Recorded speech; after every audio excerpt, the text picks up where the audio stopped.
good day, family. I tried to take me a nap before coming on.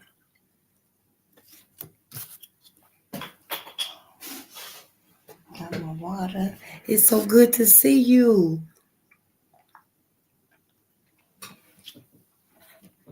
Yeah, I tried to take me a nap before coming on tonight.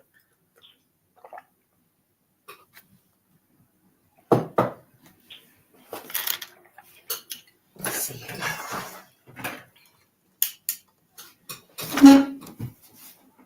Make sure we got a little some light.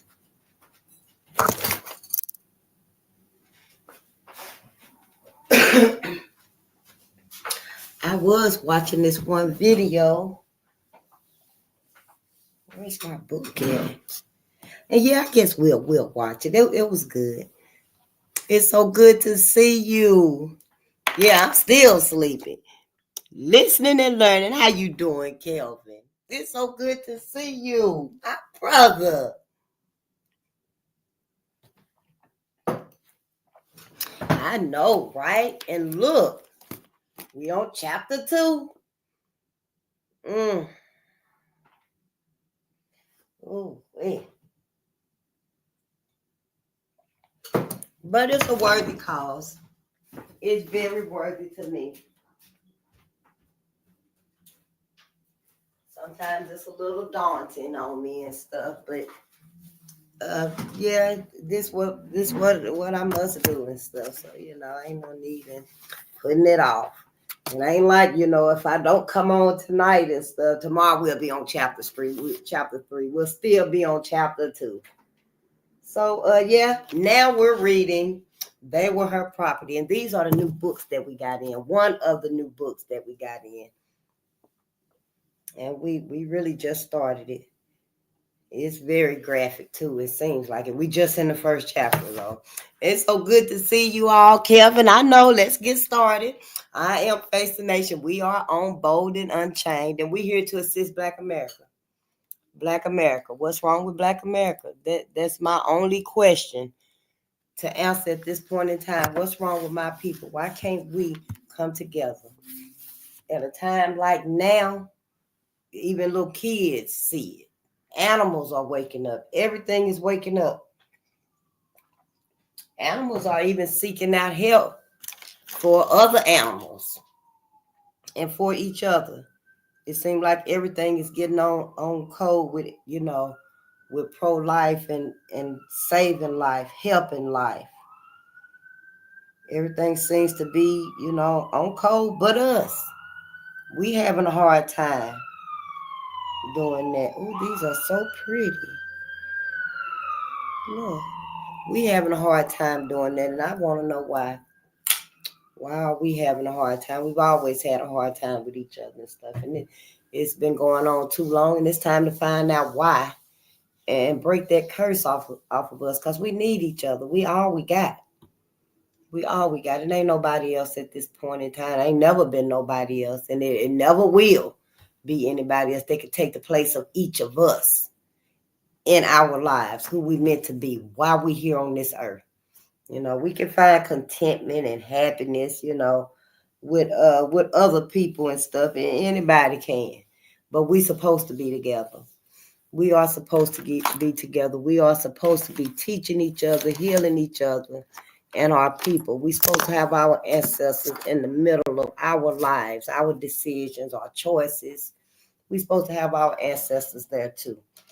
We made a grave mistake giving up everything that we had going for us, everything that we could have accomplished for us and our people. And I fear it's not too late.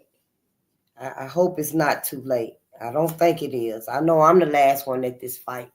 And I know that, the way cosmic energy works, I feel that, we will find out that we are still in this fight because we still got a chance. If we didn't have a chance, we wouldn't be at this point where we trying to learn and wake up and get on code. I don't think so. But since we still got that chance, I think we got to take it. We got to take it and just, meditate and be ready. for when that time come, because it's gonna come. It's gonna come. We just got to be ready for it whenever it do.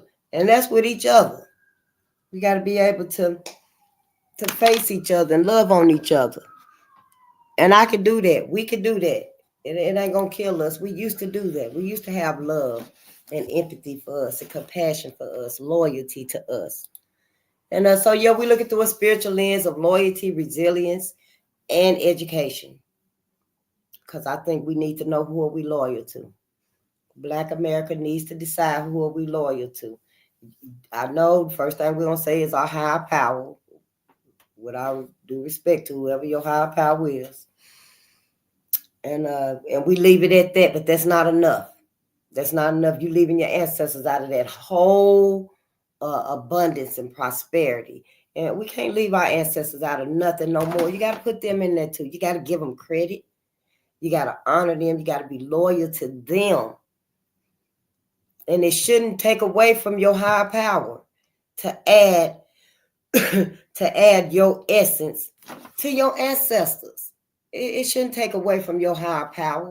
Why it seem like just because we lift up our higher power, we gotta deny and keep sacrificing our own history, our own ancestors, our own greatness. It's what it seemed like to me. And if that is the case, then yeah, I think it's okay if you just put this down for just a minute so you can read some black Bibles. We got black Bibles, y'all, now. That's it. We got black Bibles now. This is my main Bible right here. This is our main Bible. And that's because it's got pages in it. All of them have the crucial knowledge that we need, the information that we need. This one right here, Red Summer. Red Summer got pages in it. It's got pictures. It's the only Bible that we got right now that's got pictures in it. The visual pictures, the stories, the lynchings, the massacres. All of those should resonate with you, with us as a people. However, the pictures should never leave your mind. You should never be able to forget the picture. We don't forget Jesus on the cross. I ain't never even read the book. I ain't never even seen Passion of the Christ, the greatest story ever told. I ain't never seen them. I ain't never looked at them and stuff, but y'all have. You done looked at probably every versions of them and stuff, so it ain't no harm for you to look at something different, to learn something different about you, about our people, about white folks. White folks are in the middle of this, trying to find out what's wrong with my people and what's happened to my people. I don't think it's going to be another answer. White folks. That's what's wrong with our people. That's the curse that we are under. It's white America. I know this Bible right here got a lot of faith. It's giving you a lot of faith, a lot of hope. It saved your life more ways than you can even tell us. I know that. That's why I can agree that, yeah, keep your Bible. Keep your Bible, Black America, if you must have it. Because we do need hope. Everybody got hope but us. We ain't got no hope. I just want us to see that hope it's got holes in it. It don't leave no room for this. That Bible right there. Don't leave no room for this. Yeah, the white man wrote both of them. Cameron McWhirter, he's a white man telling this story right here too. I don't see no contradictions in this as bothersome as I do in this right here. This book right here, you never question and critique the contradictions in this book, Black America. And it's them contradictions that will let you know that you need to do some deep soul searching on this, on Black people and white people right here on earth. And then after you leave earth, where are you going? Heaven. Why? With who? We don't think past that. because it's comfortable to know and think and believe that when you get to heaven, it's going to be peachy keen. It's going to be peaceful, no pain, no hurt, no hunger. It's not going to be bad days in heaven. Everything that the white man said and put in his book about what heaven is going to be like. But reality, I'm just saying reality, historically, what you think? What do you think? Heaven, I'll tell you what William Joseph Simmons said. He said that the clans is in heaven too. Yep, God forgave them too, I guess. Black people, you just got to start thinking. We got to start thinking for ourselves. Ain't nothing wrong with, having the Bible, and it's done been a whole lot of strength, and it's done gave you courage and faith and hope when you didn't have none. But now you got some. You got some. And you learned this. You got this. It's in your heart. It's in your mind. It's in your spirit. The love and loyalty you feel for this book. Can't nobody take it away from you. But add to it so you can start to analyze things realistically. We've been living in this fantasy world here on earth. And then after we leave Earth, we ain't even passed away yet. And we already done trapped ourselves in heaven. It's a fantasy. Why wouldn't it be? Everything here is a fantasy. It's a lie. For us, when you read about history and what's happened to Black people, then you should be able to see past this right here. All the forgiveness. Love your neighbors. It's for you. They didn't know what they was doing. All of that crap. That's all it is. You got to be able to analyze all that. Read between the lines. I guess if you don't have the opportunities and the success of reading and studying and learning the Bibles, these books right here, then it does leave you a window open, a door open where you can receive history, the truth, facts. Can't nobody dispute that these things ever happened. But we won't even look at them. We won't even think about them. We won't even read the stories. We won't even invest in our histories. In our history, we won't. So yeah, this book right here remains the biggest chain on us. It's on your mental. You can't think with that right there. It paralyzes your analysis. That's what Dr. Ray Hagen said. But William Joseph Simmons, y'all, said that he formed the Ku Klux Klan in response to a spiritual vision of a robed horseman galloping in the sky, followed by a vision of a map of the United States. The Klans is in heaven too. And before I even read this book right here, thinking about it, I learned as a young girl that God forgive everything except suicide. I didn't really understand it or contemplate it. Okay, God forgive everything except suicide. That's real good to know, real nice to know. But with this right here, in the context of this, is this saying that God forgive this too? God forgave these too? And so everybody in heaven together. What a loyalty to you at then? What a loyalty to your people at?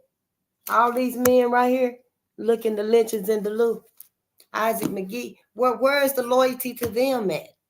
I can't believe, I still can't believe that we're supposed to be in heaven with white folks. It don't make sense to me. It do not make sense. I know the Bible said anybody that you don't lean into your own understanding or something. You the fool if you lean upon your own understanding. Why? Why I got to be a fool? Because I won't forgive. I don't forgive nothing that happened to my ancestors. Why I got to forgive what happened to my ancestors? For me, it's supposed to be for me. How is it supposed to be for me to forgive them? I'm not hateful. I'm not a hateful person at all. I don't wish that the descendants of these people right here just turn to a pillow of salt. I don't wish nothing like that on nobody.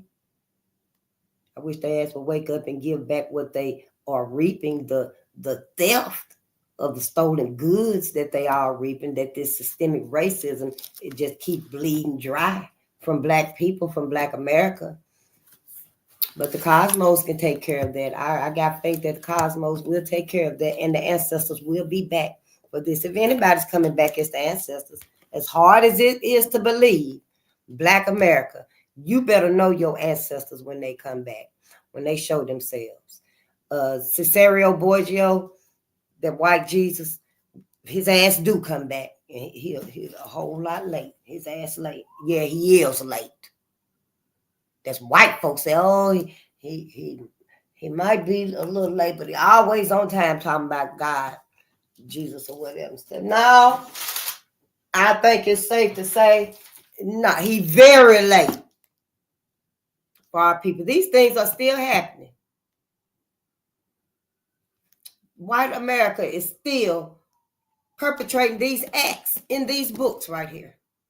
Not like we are reading about now. Maybe in some remote part of some city or a little hick town. I don't know. It ain't been exposed and stuff. But white folks are still up to their clanimal instincts. It ain't never stopped. It just went underground. You know, it just truly amazes me that white America act like they don't even know what their sons, their sons, their daughters too, their uncles, brothers, cousins, even their husbands are out there doing. Who else the fuck is out here in the Klan regalia, dropping flyers in Black people neighborhoods, dressed up, going in Black people neighborhoods? Who else sons is those? I'm just asking. So now at this point in time right here, I don't feel like I got to forgive nothing that was done to my ancestors. Dr. Francis Chris Wilson said I don't, and I don't. So I just have to leave it at that. It's very traumatic to even just read it and stuff. All these people, all of our ancestors. So yeah, we're looking through that spiritual lens so we can find out who are we loyal to. We need to know about the resilience that we have in us. You finna go through a whole lot, Black America. We all are. I am too. We all finna go through a whole lot. A whole lot of us not gonna make it through. Maybe just a small percentage gonna make it through and stuff. But you gotta make it through. You got to make it through so you continue life. You can continue life. Black America, you must live on. Black people must live on. Yeah, you can't be exterminated, genocided, whitewashed out. They already erasing your history and stuff. So that's like when they finally do genocide you and stuff, it won't be nothing of you found. It won't be nothing of you found until the cosmos intervene with some divine intervention and show that you existed. And then people are gonna be like, oh, Black people really existed. This is real. You know, so yeah, you gotta wake up. I don't know if you know a little bit more than I do about what's going on, and you've been getting downloads and stuff like that. Please get your channels.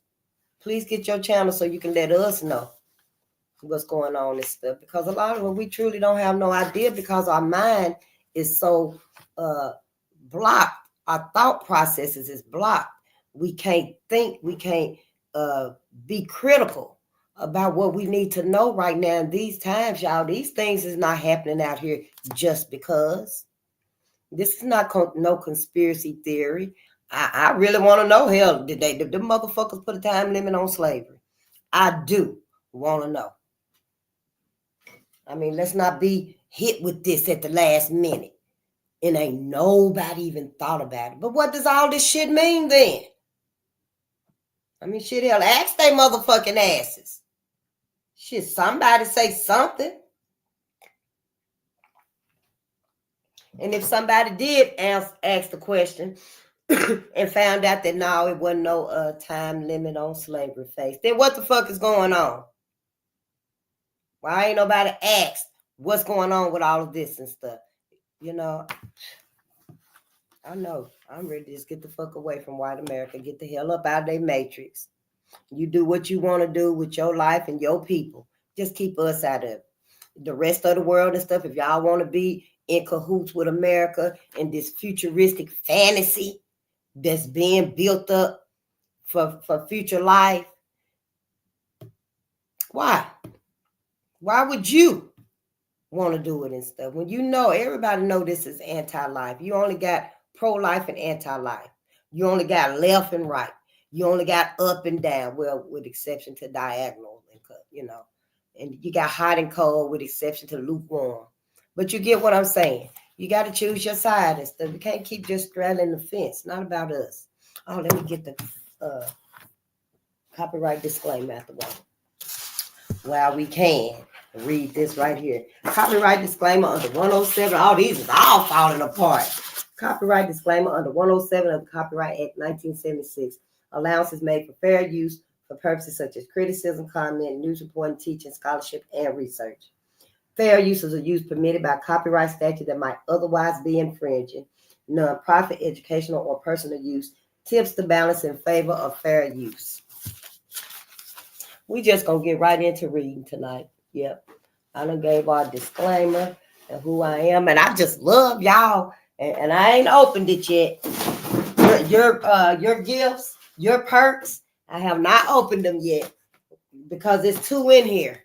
So when I do figure out how we're gonna get them to you, and how we're gonna do the drawing or whatever it's gonna be, and then we'll open them up and maybe we'll show them. Or maybe I just send it out to whoever win it. There's 2 of them in there. But, that's something that I want to start for the perks and stuff. Yeah. The badges are cool. I like the badges. I like that green, Calvin. Green looks good on you. But yeah, I want to give us some meaningful perks that we can always keep and always have. And wherever you at, whether you on another channel or you just out, you at home just chillaxing and, doing you and stuff, and you got your cup or whatever it is, you got your cup. It might be some of these little, see, these are awesome right here. This is the sun, and that right there is cosmic energy. Whatever it could be. I just like little simple stuff that's meaningful. It's got, it's symbolic. And that's what I want my purse to be. I want all of us to, keep our eyes on the prize. Everything that we have in front of us, around us, in our presence, it should be geared towards the progression of us. It should be geared toward the progression of us. We can't forget it now. We got to change our whole lifescape. The way we living, the way we thinking, the way we eating, the way we breathing, the way we learning. We got to change all of that for our people. If you doing better and you doing these things and stuff, you got to help those that's not doing it yet. You got to help them. In your family, in your circle, your friends, your community, who's doing hair, who's braiding hair, who love babies. Let them know. That's your business right there. That's your business.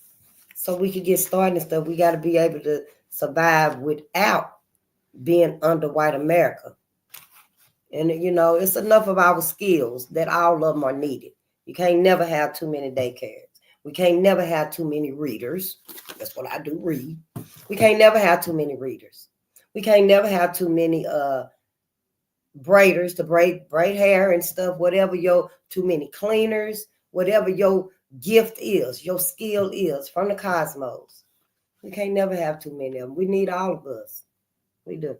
Chapter 2, I belong to the mystics. Oh, and the author of this is Stephanie E. Jones Rogers. White women as slave owners in the American South. Because it's always been like, even unspoken, that white women really never had anything to do with slavery. Her ass was just there.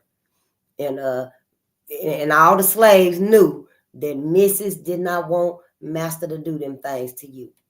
That's the thought. That Mrs. didn't want master to do them things to them slaves. And maybe Mrs. spoke up one time and master slapped her and she was thankful for a whole 2 weeks.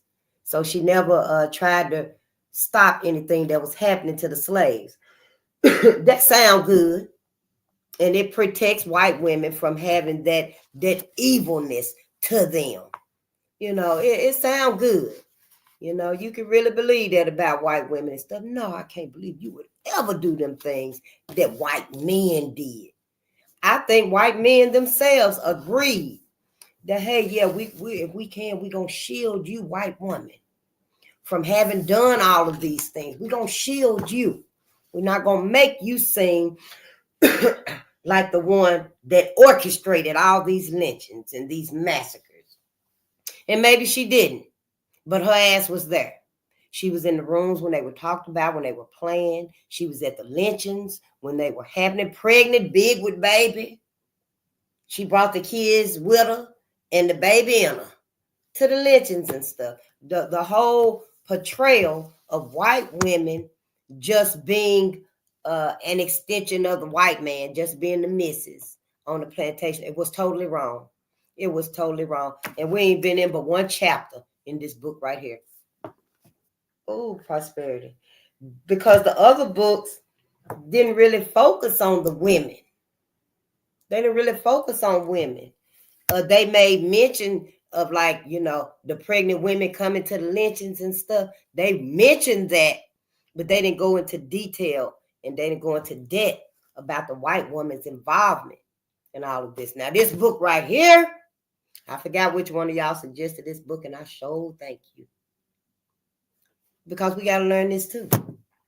Just like we might be under the impression that black women weren't lynched, black men were lynched. Oh, baby, yes. Black women were lynched. Eyes gouged out. Both of them eyes gouged out. Ears cut off. Black women. Yeah, our whole portrayal of this right here has been off. And it's time to get it right back on track. It's time to get it back on track. So, yeah, you might have to put this book under your arm for a little while, because you need to learn these other books, these other truths, these other Bibles that are out here. And these are our new Bibles. We got to evolve. Everything is evolving. Everything is changing. Even animals. Did y'all see that video? I think I shared it last night, where the lady had the light for the cats. And at first, both of the cats was looking at the light. And then, honey, all of a sudden, one cat was looking at her ass. She looked at, she was still playing with the light. But in the midst of all that, the cat started looking at her. That cat knew, y'all, your ass is playing us. You playing us for a fool. Animals are waking up. They literally getting ready to talk to our ass, Black America. Oh, yeah, they going to tell you. They been in white folks' homes. They talking to other dogs that live with white families and stuff. Yeah, when they see these robot dogs, the regular dog finna stand up on both his legs. And yeah, his talking gonna sound different when he say, I told you. And he gonna be like, I told you, you know, because we haven't evolved. We got to evolve now, Black America. We can't stay at the same level, and everything else is getting higher than us. We can't stay at the bottom down here. We stay at the bottom down here, we ain't gonna never get up. So yeah, we got to evolve too. Everything is evolving. Everything is evolving. Chapter 2, I belong to the missus. In July 1847, I know I'm sleepy, y'all. That we're going to get through chapter 2, though. Let's see it. These are pretty long chapters, it look like. But that's all right. I was hoping to maybe do 2 chapters, but not with this book. That ain't going to happen. That's what we got to do right there. From pages 25 dang to 56. But yeah, we're going to do it anyway. Let me mark this page off right here. It helped me to know how close I'm getting to the end of the chapter. I apologize. It do. All right. I belong to the Mystics, chapter 2. In July 1847, Sarah Ann Davis married a widower named John C. Bethea, Bethea, Bethea, in Marion County, South Carolina. She was 29 years old, and he was 20 years her senior. According to the legal doctrine of coverture, the change in Sarah Davis's marital status made her a femme covert, F-E-M-E, femme covert. I don't know what that is. I ain't never even heard it before. That's what it, when you read and stuff, your vocabulary picks up when you read. As such, her very being and legal existence were no longer hers. They had been subsumed into her husband's. Oh, the English jurist William Blackstone, who penned one of the most oft-cited implications of the legal doctrine of coverture, reasoned that the newlywed woman no longer needed an independent identity because, likening the husband to a bird, her groom offered her cover under his wing. From Sarah Davis's perspective, this wrenching of her rights and the legal denial of her independent existence probably appeared altogether different. Coverture would be particularly onerous for a woman like Davis because she received a number of slaves from her father, Francis Davis, upon his death, and she inherited more from her aunt, Elizabeth McWhite, when McWhite passed away several years later. According to the doctrine of coverture, the enslaved people that her father and aunt bequeathed to Sarah became her husbands once they married. And see, the other book said that a lot of white men, some of them didn't have, the property wasn't theirs. It was the white woman's property. But when she married the white man, a lot of the white men took all of the property and stuff. But it was some white women who refused to let her husband control the slaves and have anything to do with the business of her slaves. But most of them, yeah, the white man was in charge, you know. But he got all that status when he married the white women and stuff. And this book right here was telling how white women, white men and stuff, would give the little white babies, as soon as they were babies, would give them a slave. Yeah, this slave belongs to Sally Ann. And Sally Ann ass ain't but 3 weeks old, and I already got a slave. I already got slaves and stuff. So yeah, it was a business. And white folks passed it on just like they do their wealth and money now. And they pass it on to the other generation. That's how they did slaves too. And think about it, now they got willing slaves right there in the house with them. I wonder how many of our sisters gonna be willing to leave when Karen ass popped back up and like, oh, this whole thing just ain't been nothing but a mission, you know, and now I'm back. And it's me and Brad that's supposed to be the missus and the master, not you.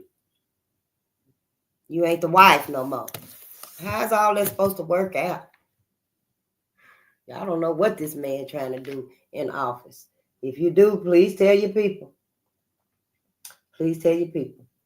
Her husband had the right to sell them, the slaves. When the husband got the property, once they got married, he had the right to sell them, benefit from their labor, collect the revenue they produce, and dispose of them as he deemed fit. Whatever he wanted to do with them. Since Sarah was a Femi court, Sefemecovert,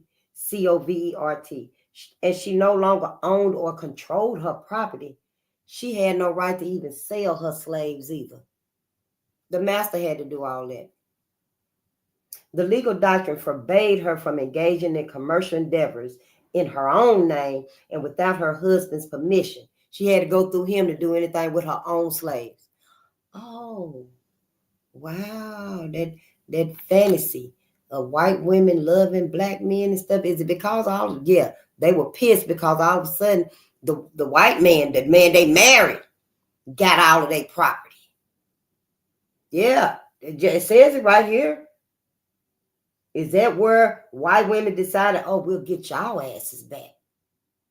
And all of a sudden they began to be even more attracted to and willing to portray the relationships with black men, were willing to risk their lives to be with the black men and stuff. All of this is fucked up.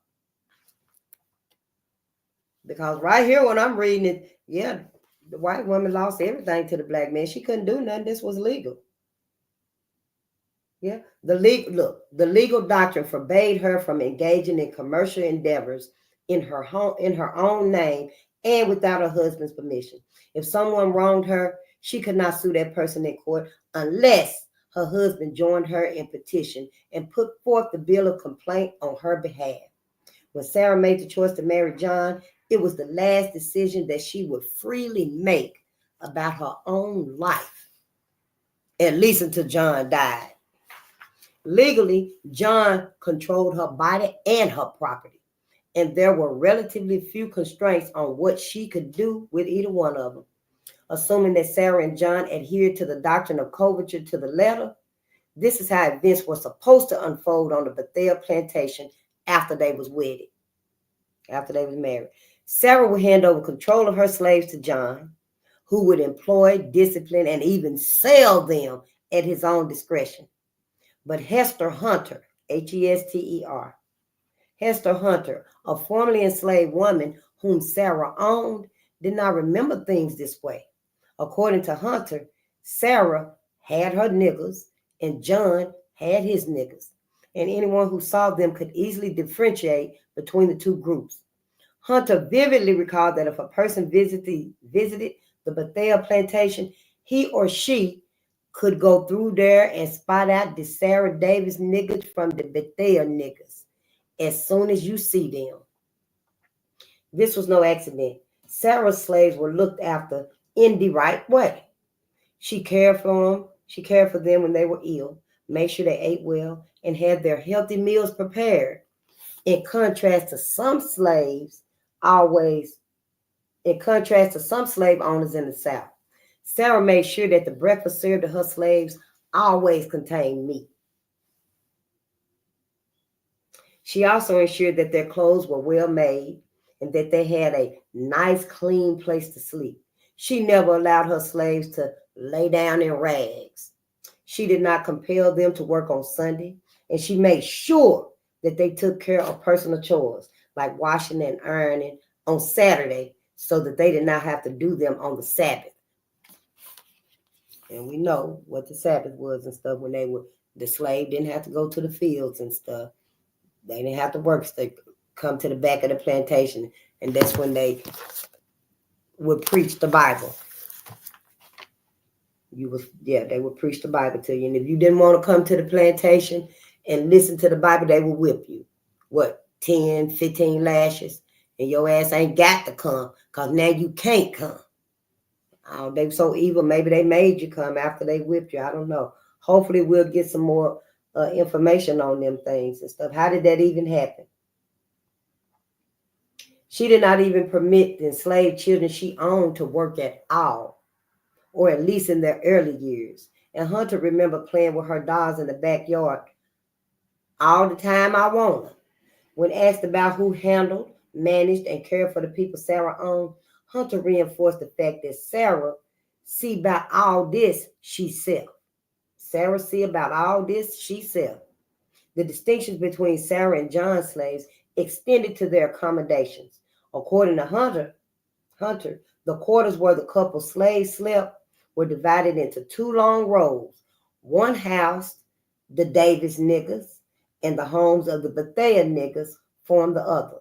Hunter assessed the homes of Sarah's slaves and compared them with those of her husbands, which she considered inferior. Clearly, at least one member of the slave-owning couple wanted to demarcate the division of property, even if it meant configuring the architectural landscape of the plantation to do so. Sarah's desire to protect her investment in slaves went further still. Hunter recalled that her mistress never had the enslaved people she owned cut up and slashed up no time. She wouldn't allow no slashing round about where she was, and she made sure that her husband refrained from punishing her slaves as well. One day, when John set his mind to whipping one of Sarah's slaves, she stopped him and said, "John, see, you let my nigger alone." He abided by her wishes. Sarah's decision to refrain from inflicting certain kinds of punishment preserved the value of her property and ensured that her slaves were healthy enough to work the way she needed and wanted them to. The arrangement that Sarah and John made that Hunter described were neither rare nor exceptional. The enslaved people that women own routinely describe similar circumstances in their interviews with FWP writers. Yet these and other dimensions of life within slaveholding households included agreements like Sarah and John's, have remained obscure because they are carried away from the public gaze. Even so, during slavery and long after it ended, the enslaved people that white women owned talked about their mistresses and how these women challenged their male kinfolks' alleged power to control their property, human and otherwise. Formerly enslaved people like Hester Hunter also made clear that while the female owners' humane treatment toward their slaves might appear to be motivated by benevolence or to spare them abuse, their grounds for contesting their husband's authority were in fact predicated upon their position as slave owners who possessed the right and the power to control their property as they saw fit. We talking about people here.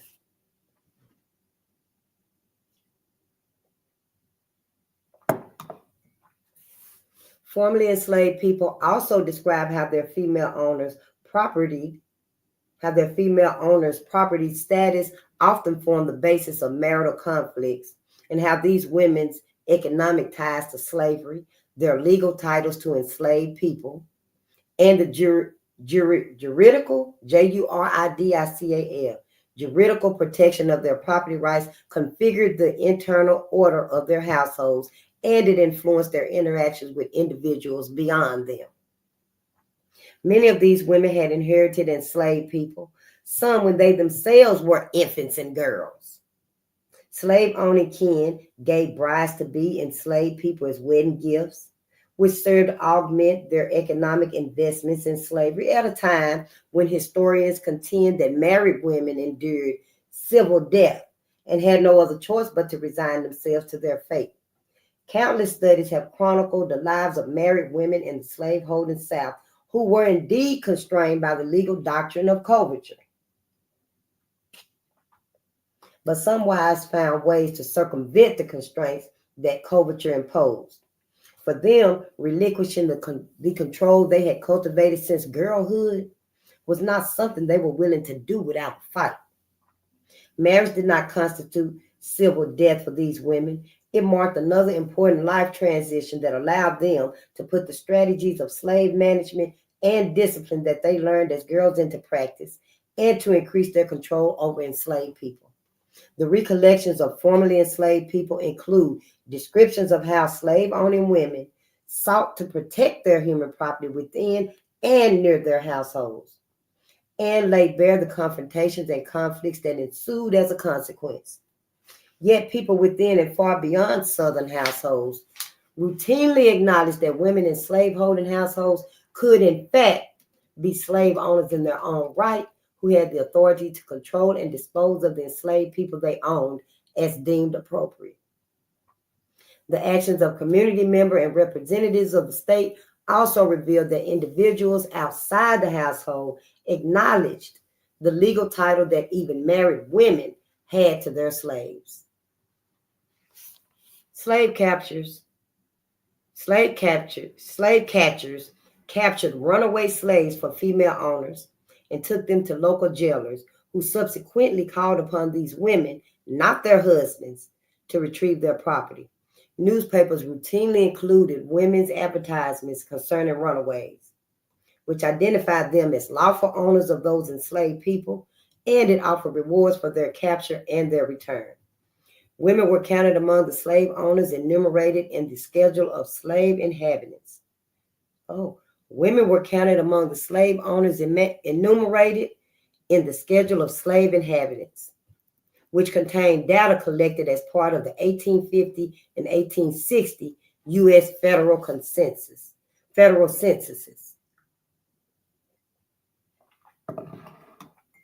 When the state charged enslaved people with participating in insurrections or conspiracies, executed them, or sentenced them to sell outside state lines, court officials identified female owners in their judgments.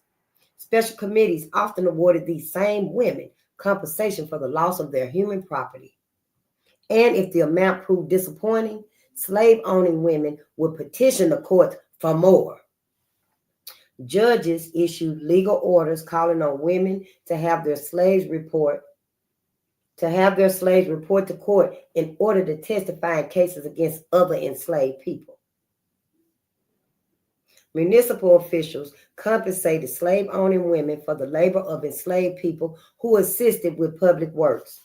Other authorities issued receipts to women who remitted payment for taxes levied upon the slaves they owned. And when husbands and others jeopardized slave-owning women's personal rights, those women went to court, where judges routinely acknowledged their legal title to the enslaved people in question. Given the standard view of coverture in the 19th century, much of this seems implausible.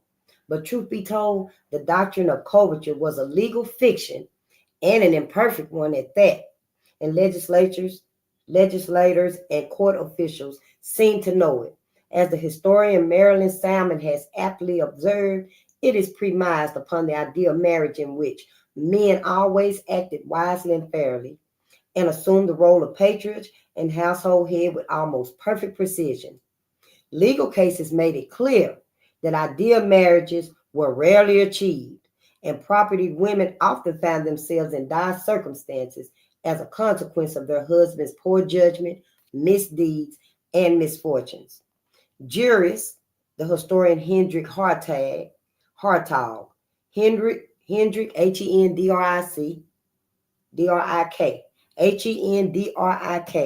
Hartog. The historian Hendrik Hartog asserts, come to know that coverture alone offered little in the way of real protection for a wife.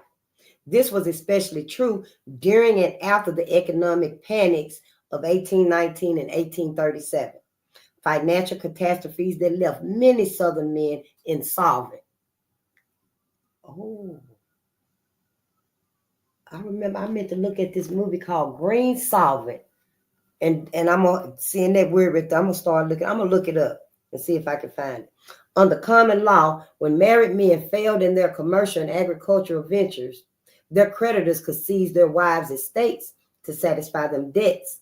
And many women lost their inheritance and the property they had acquired through their own industry in this way. Courts began to require that married women be accorded private or privy, Privy, or privy examinations whenever they received requests to sell their property. These examinations served to confirm their decisions to sell and ensure that their choices were not a result of their husband's coercion. In many cases, however, husbands forced their wives to say that the decision to sell was their own, and thereby defeated the intent of such examinations. Courts also mandated women's signature on land deeds, and they supported husbands and wives having separate estates. Additionally, in the mid-19th century, states began to pass married women's property acts that granted women some control over their property. Although none of these protections were infallible, they signaled that legislators were attuned to the problems inherent in endowing husbands with unlimited power over their wives' property. But long before the widespread legislative acknowledgement of the shortcomings of coverture and the passage of these protective laws, slave-owning kin took steps to reduce the risk associated with granting husbands absolute power over the property of soon-to-be or already married women. What they do? Decide, oh, if the husband think he finna take your slaves, I'm gonna take them back. I'm just saying. Such protections proved to be especially important in the first decades of the 19th century, when many young couples were trekking to the West and the Deep South. Male suitors from long-standing communities could be vetted and their boast of wealth and excellent pedigree verified. But when they moved to the West, they could reinvent themselves and misrepresent their financial circumstances to the women they courted. Emily Campster Green's owners, for example, gave her to their daughter Janie when she married. Before Janie and her prospective husband said their vows, he had convinced her that he had a big plantation and lots of money in Mississippi. Later, Janie was devastated to discover that the plantation he claimed to own actually belonged to one Joe Moore, and that Moore employed her husband as an overseer. She had been courted by many suitors, but sadly, Green remarked, Janie just took the wrong one. Men like Jamie's husband lied in order to attract property and well-to-do women in hopes of securing their estates, or as one woman claimed, to make property in a way more easy than to work for it. Slave-owning women frequently alerted each other to the risk of dubious suitors presented. They also wrote about the woes of property-owning women they knew who seemed blinded by love and oblivious to the dangers unscrupulous men posed to their economic security. Sharing such knowledge could reduce some of the financial risks associated with choosing the wrong mate, but not all of them. It was essential for families to protect the female kin's financial well-being in whatever ways they could. Parents frequently gave their daughters less real property, land, than they gave their sons. They also imposed limits upon the amount of time their female kin could hold the property, usually granting them life estates. They usually granted them life estates that accorded them ownership for their lifetimes, after which the estate passed to their children. Trying to keep it out of the hands of the white man. Historians tend to interpret paternal decisions to limit their daughters' control over property in this way was as an indicator of filial, F-I-L-I-A-L, filial gender bias, particularly among fathers, and paternal favoritism shown to sons. However, slave-owning fathers as well as mothers left their daughters and sons life estates. On November the 15th, 1836, for example, Nancy Boulware, Boulware, drew up her will in which she granted each of her 2 sons and her 3 daughters life estates comprised primarily of the slaves that she owned. When Nancy's son Thomas drew up his will, he elected to bequeath enslaved people to his sons and daughters for their lifetimes as well, in emulation of his mother's vision of property distribution. That's why you were meant to be a slave forever. Some slave owners consulted with family members about their preferences before writing their wills, and their legatees responded in ways that reflected their own interests. If the bequests, B-E-Q-U-E-S-T-S, if the bequests involved property, legatees, L-E-G-A-T-E-E-S, legatees often made requests based on their ability to manage the property in question, sometimes suggesting that the land or slaves that they set to inherit to be sold so that they could receive the proceeds from the sales. Sarah E. Devrox's mother-in-law consulted with her about what kind of bequest she preferred to receive on behalf of her young daughters. Devrox thought it would be far better to have their money than land and Negroes, because if she received land and enslaved people, she would have to depend upon her brother-in-law for assistance. She and her daughters lived in New Haven, Connecticut, where slavery had long been abolished, and state law prohibited her from holding individuals in bondage. She had no intention of moving south and preferred to manage her daughters' legacies herself. Sarah Devrox knew firsthand how troublesome some arrangements could be. Although she and her daughters lived in Connecticut, she still maintained a plantation and cultivated cotton in North Carolina. She had to rely on an overseer, local factors like brokers, and her deceased husband's family for help in managing the estate, selling the cotton, and preparing it for shipment.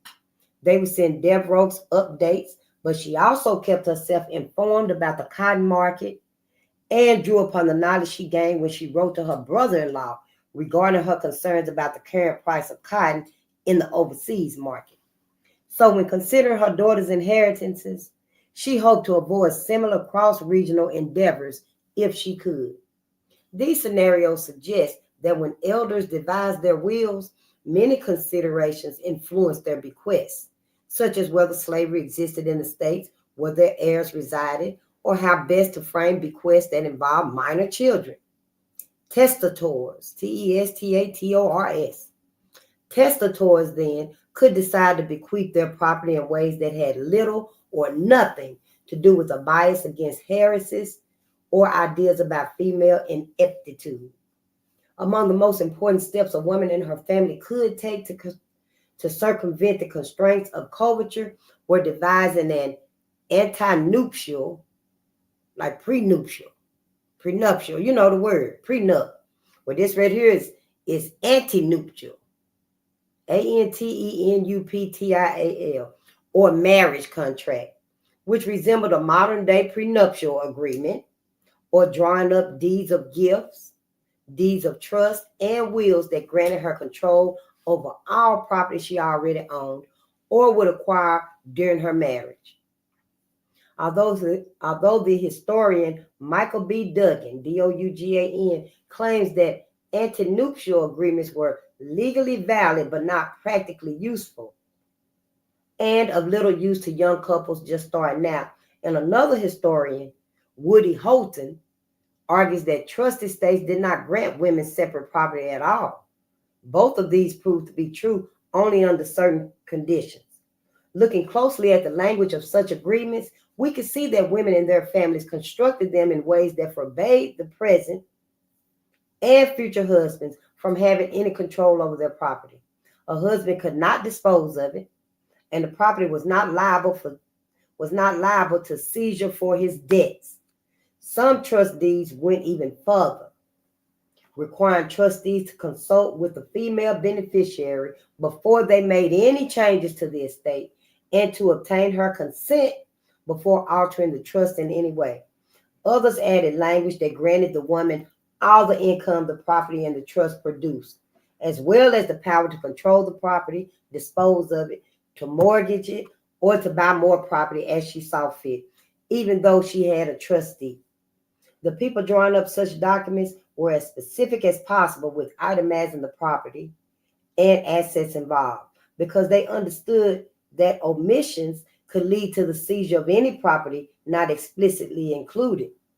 Such documents might also indicate that a married woman was entitled to the wages her slaves earned when they were hired out to others, and that she possessed the crops that her slaves cultivated. Furthermore, when a woman owned enslaved females, she and her family made sure to secure her legal title to the future issue or increase of those slaves as well. Such a contingency secured property that could amount to thousands of dollars in the future. As a formerly enslaved woman named Mary Jane Jones observed, the gift of an enslaved female served as a kind of nest egg that parents gave to their children. Jones's own mother was a gift from father to son, and the intent of this gift was to enable Jones's mother to breed slaves for him. After Jones' master took her mother home, he bought a slave husband for her, and children came to both families thick and fast. As Walter Johnson contends, slaveholders articulated their own family lines, their worldly legacies, through the reproduction of their slaves. And slave-owning women who also benefited from this kind of calculus. The women who owned F.H. Brown's family, for example, got her start off of the slaves her parents gave her. She owned Brown's grandmother, who bore 26 children during her lifetime. Before freedom came, Brown's mistress owned 75 slaves in her own right.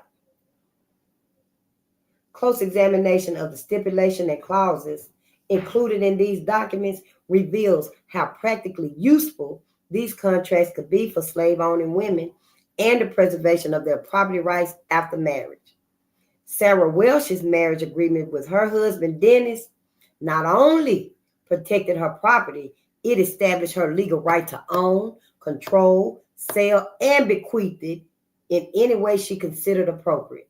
At the time of her marriage to Dennis Welsh, she was sole and unmarried and owned tenements, lots, houses, parcels, tracts of land in Mobile, Alabama. 27 slaves who were considered her personal property, and 10 stock shares in the Planters and Merchants Bank of Mobile, as well as other personal property. She devised a marriage agreement that reserved it all for her sole, entire, and exclusive one, benefit and enjoyment. The agreement empowered her to have, take, use, enjoy, receive all the rents, all the issues, and profits of all said above described real estate, all the hire and professional services and labors of said Negro slaves and of said horses, and all the dividends and interest on said 10 shares of stock in the Planters and Merchants Bank of Mobile.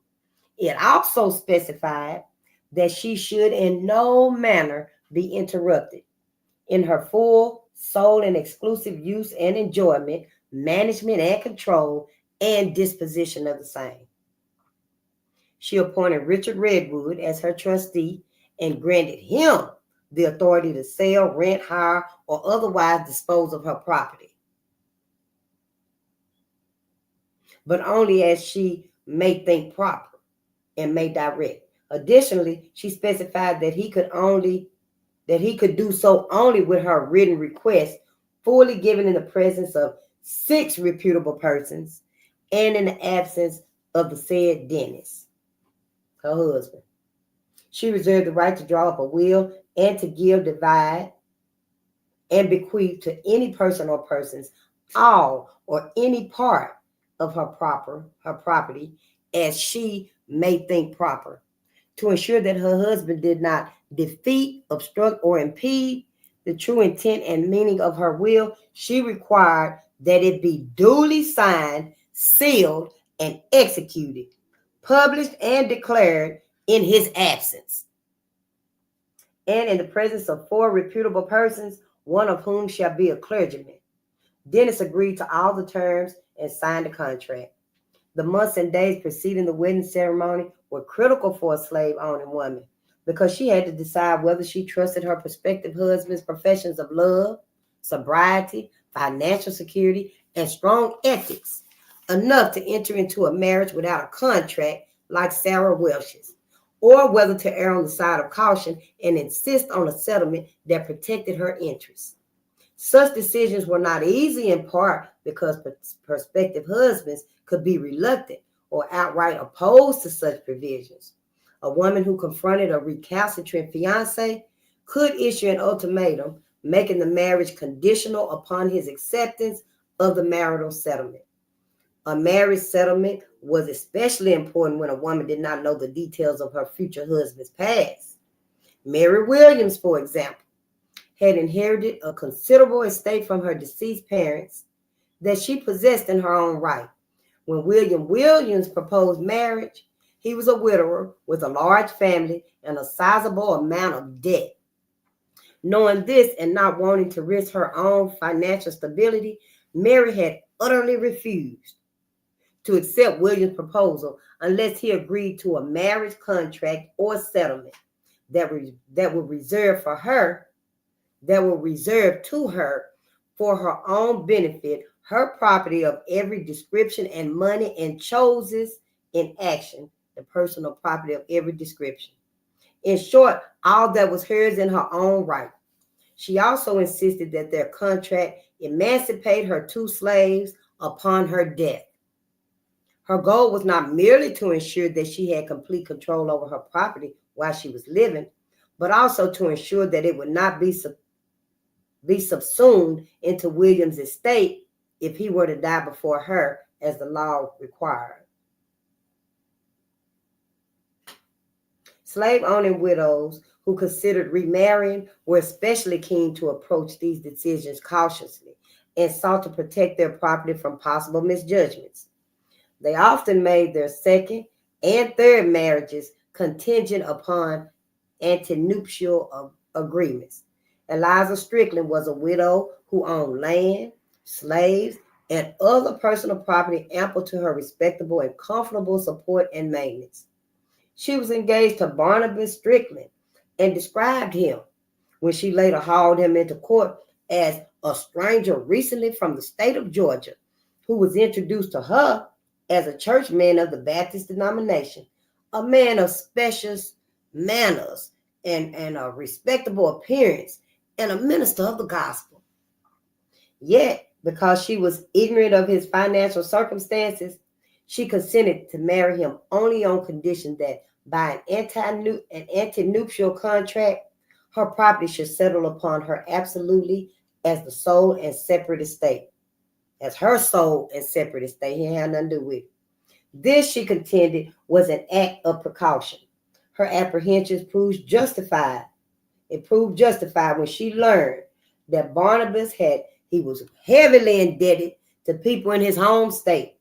Women who failed to protect their property during their first marriage generally recognized their mistake and took care not to make it again. Others hoped that their second husbands would be more adept at managing their property than their first had been. But if the second husband dashed those hopes and squandered their property, some women set out to prevent more waste by petitioning courts for permission to establish post-nuptial agreements, which granted them the right to create separate estates after their marriages began. The married women who sought these post-nuptial agreements did not wish to be separated or divorced from their husbands. They merely sought to protect their property from their husbands' financial blunders. Once kin and couples had drawn up a marriage settlement, states like North Carolina required them to authenticate or prove it in the same manner they did other deeds. Couples needed to put the settlement in writing, sign it in the presence of one credible subscribing witness, and register the agreement in the office of the public register of the county where the don resided. D-O-N-E-E, where the donee resided. They needed to complete this process within 1 year after the execution of the settlement. Clerks in local county courts then recorded the settlement in a deed book. As women left their home states in the Southeast and moved further west with their husbands, they would file authenticated copies of these documents in the courts of their new residences. Even in cases when they were not mandated to do so, women would often record the contracts or petition for recognition just to ensure that their local courts would recognize and protect their legal title to the enslaved people that they brought with them as they migrated. In November 1841, while still a resident of Mississippi, Susan Hunter purchased 18 enslaved people on 3 separate occasions. She later moved to Kentucky, and shortly after her arrival, she went to court to have her legal title of these slaves recognized. She had been advised that Kentucky law granted a married woman the right to purchase slaves or other property and to hold the same to her own separate use. And she asked the court to recognize her right to hold these slaves for her sole and separate use in the state. The court acknowledged Hunter's ownership of the slaves she named in her petition. When Spanish Florida became an American territory, slave-owning women living there acquired a new opportunity to reassert their property rights. Although their property rights had been accorded under the Spanish regime, they took their cases to American courts to establish them in the common and equity law system that prevailed in the United States.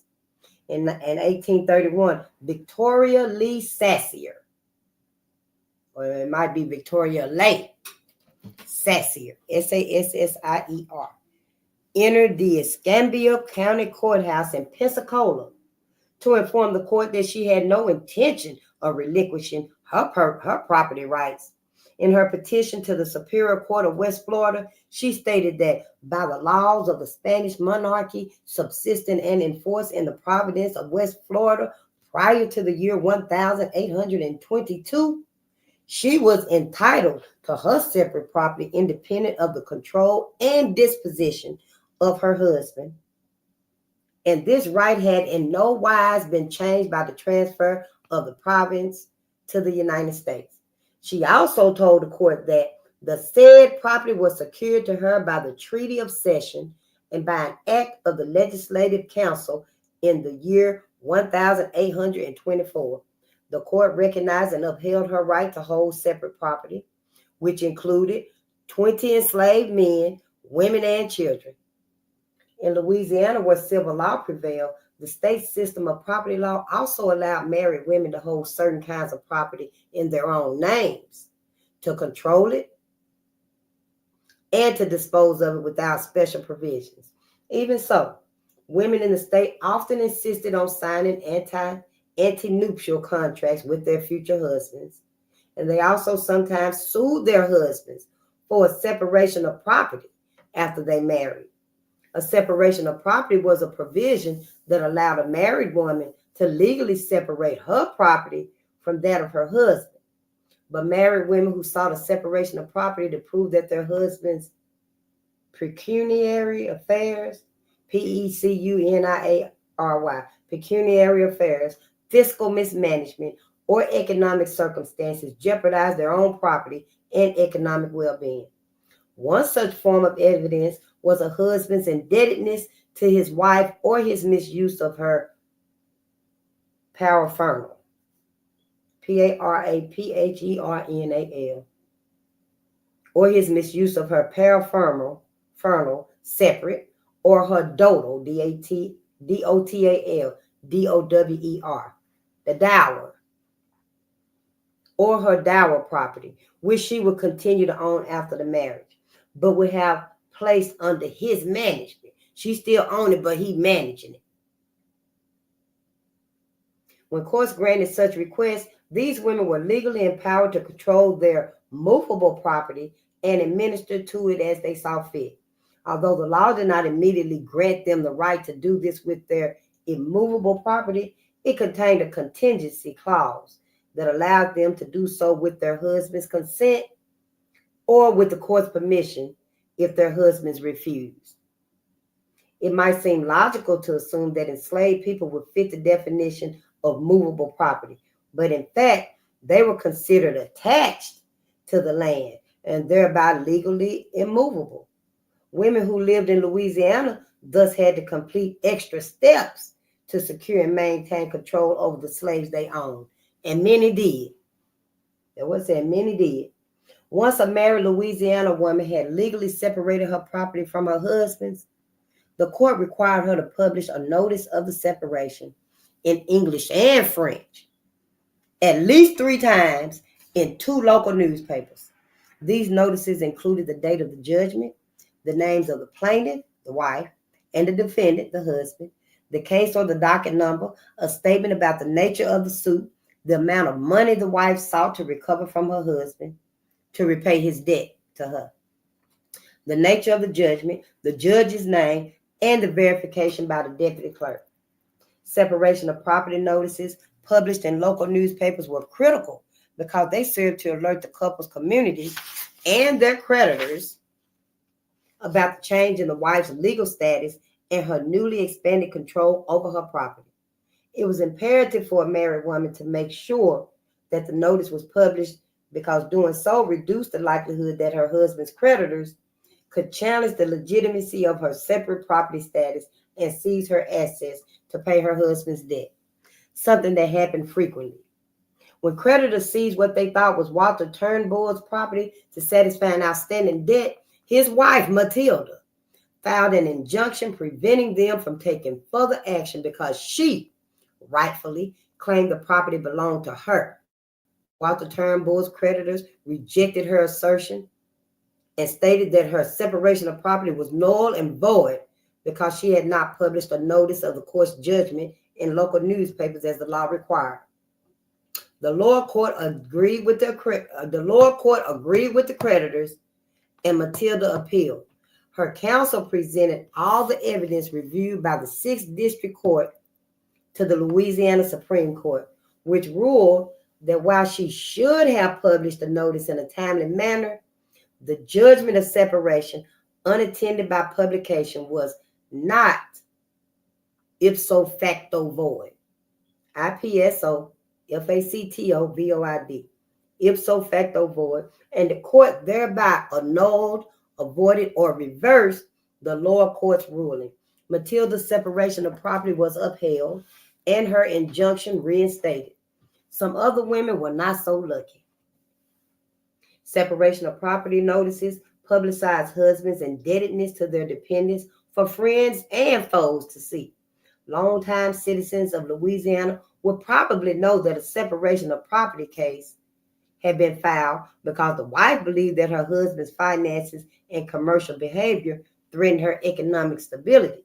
The notices signified a husband's irresponsibility and it assaulted the sanctity of patriarchal households by unveiling typically private marital and financial affairs.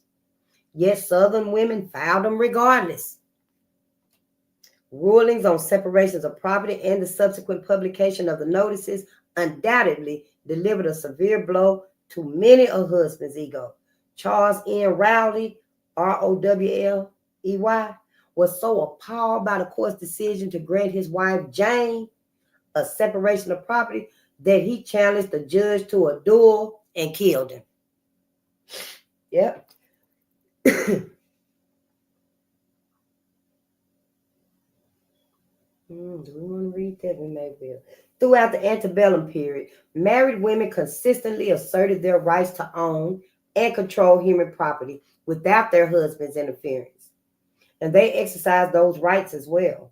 Enslaved people witnessed altercations and they overheard arguments between married slave-owning couples, and they and their fellow bondsmen were often the subjects of those disputes. Married women reinforced their property claims in conversations with or in the presence of their slaves, and formerly enslaved people later paraphrased these conversations, such as the one Morris Shepherd remembered. He told his interviewer, "Oh, missus, oh, mistress, and here about half a dozen slaves, and say they was her own, and old master can't sell one unless she give him leave to do it." These spousal confrontations over property do not conform to historians' usual claims about the legal doctrine of coverture, nor do they seem to reflect the gendered, hierarchical organization of 19th century households that most historians describe. To justify their arguments, some historians argue that enslaved people were not in a position to know about their masters' and mistresses' property rights and the law. In truth, enslaved men, women, and children knew far more about white women's property and the law than they often disclosed, especially when they were the property. The case of a wrongfully enslaved woman named Winnie. Winnie offers an example. Winney. On February 19, 1844, in Jefferson County, Kentucky, Winnie sued the heirs of her deceased owner, Elizabeth Stout Whitehead. During her years of service to Whitehead, Winnie had learned that before her marriage to William Whitehead, her mistress had signed a marital contract that expressly agreed that each party should retain to him and herself the entire and exclusive right to the property owned by each before the marriage, with the right to dispose of the same in such a way as they should respectively choose to do. Winnie had also learned that the contract included a provision that stipulated she was to receive her freedom upon Elizabeth's death. She knew that Elizabeth and her husband had not filed a contract with the court, but had given it to the Reverend William Stout for safekeeping. Winnie petitioned the court for her freedom and challenged her deceased owner's heirs, who were claiming her as a slave. Elizabeth's marriage contract had been lost or mislaid, but Winnie submitted a letter from the minister that corroborated her account of the facts. In his remarkable answer to Winnie's petition, William Whitehead's son, John, who was also the administrator of his deceased father's estate, said that he had witnessed the marital contract described in Winnie's petition at the request of his stepmother, Elizabeth Whitehead. He also stated that he knew from his stepmother's repeated declarations before her death that she had an earnest desire to emancipate Winnie. Furthermore, he had often heard that there was a marriage contract between his father and Mrs. Elizabeth Stout before their marriage. Based on his recollections, and after receiving Reverend Stout's letter confirming the existence of the contract, He told the court that he cannot and he will not gainsay Winnie's right to her freedom. He asked that justice be done. Winnie won her freedom. Yeah. Although Winnie achieved a positive outcome to her petition, John's admissions in his answer to her legal suit highlight how the heirs of women like Elizabeth Whitehead could be privy to these women's wishes with regard to the slaves they own, yet refuse to respect them. That's because they want the easiness that it comes with life. They don't want to have to work for themselves. They want to keep them slaves.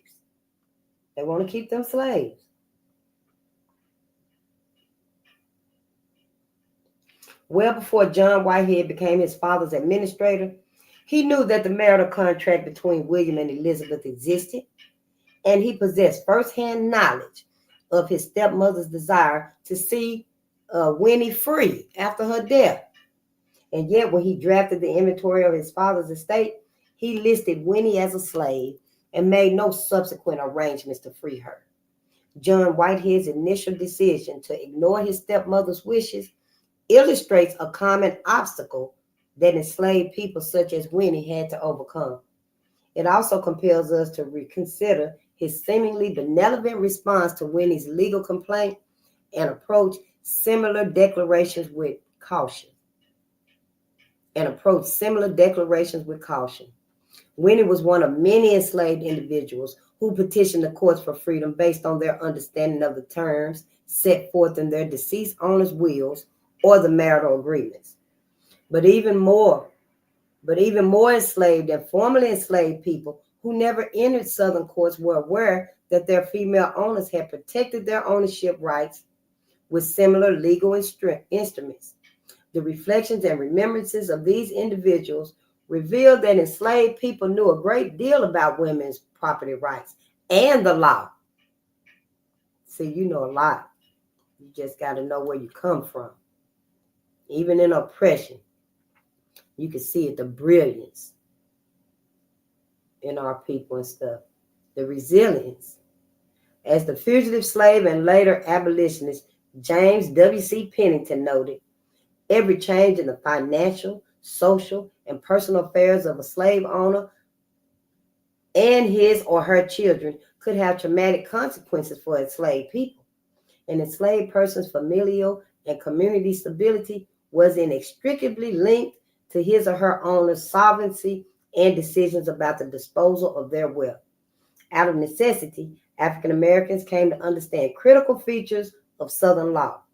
When slave owners became insolvent and creditors sued them to recover debts that remained outstanding, or when slave owners died and their estates were distributed according to their wills, or in the absence of them, enslaved people were among the most affected. If they hoped to purchase their freedom or the liberty of loved ones, they needed to know how a basic contract worked. As commodities that could be bequeathed, seized, exchanged, hired, bought, and sold, they became intimately acquainted with the values of their owners affixed to them. They also came to understand slave owners' inheritance practices, debts, loans, sublets, renting practices, installments, and time payments, and mortgages. Enslaved people were knowledgeable about property and legal claims to it, both as chattel, and as property owners in their right. Furthermore, they listened to their female owners' conversations about how they wanted the slaves they owned to be treated and used. And they understood that these women's assertions were grounded in what they considered to be their personal legal rights. Abundant evidence from publicly available documents, such as court records and newspapers, supports enslaved people's claims that community members and representatives of the state recognized women's legal titles to human property. When an enslaved person ran away from his or her female owner, for example, runaway notices alerted the community to the owner's title to the fugitive. A woman would identify herself as the enslaved fugitive's legal owner and place ads in newspapers offering a reward for the slaves' capture and return. Elizabeth Humphreyville's 1846 advertisement is an example. She operated a boarding house in Mobile, Alabama, and through her earnings, she was able to purchase 2 enslaved females named Polly and Anne. When Anne was pretty far advanced in pregnancy, she ran away. And someone told Humphreyville that Anne had probably fled to a plantation located 4 miles from Pensacola, Florida. Based on this tip, Humphreyville placed an advertisement in the Pensacola Gazette offering a $50 reward to anybody who seized Anne and confined her in the guardhouse in Mobile until Humphreyville could claim her. Although Elizabeth Humphreyville deemed it likely that Anne had run away, she also considered it possible that her husband Joseph had stolen the woman. She accused him of pretending to be Anne's owner, and she cautioned the public not to trade for her as the titles to Anne rested in me alone. Not to trade for her as the titles to Anne rested in me alone. Slave owners frequently identify slave-owning women as the owners of a runaway's relatives in their advertisements because they presume that fugitives might return to these women's estates in hopes of reuniting with their loved ones. When individuals captured runaways, local jailers often held them until their owners could come and fetch them. If they could not find the owners immediately, they posted committed to jail or brought to jail notices. One C. Tippett, Tippett. One C. Tippett, they posted a notice in the Washington, D.C. Wow. That is it. I guess that's somebody's name. One, O-N-E, C, the letter C, Tippett, Tippett, placed a notice in the Washington, D.C. Daily National Intelligencer stating that Edward Clark had identified Mrs. Deborah Ray as the person who owned him. Clark further specified the town and county where Ray lived. Tippett called upon Ray to come to the jail, establish legal title, and take Clark home. Yeah, take him back. And see, these right here is some of the ads that they put in there. Long ads. Looking for the runaways. This one say the state of Louisiana, First Judicial District Court, I hereby certify that on the day of the data hereof, judgment was entered in this court against T.B. Cabos, C-A-B-O-S, at the suit of M.E.H. Duplin, his wife, in the words and figures following to wit.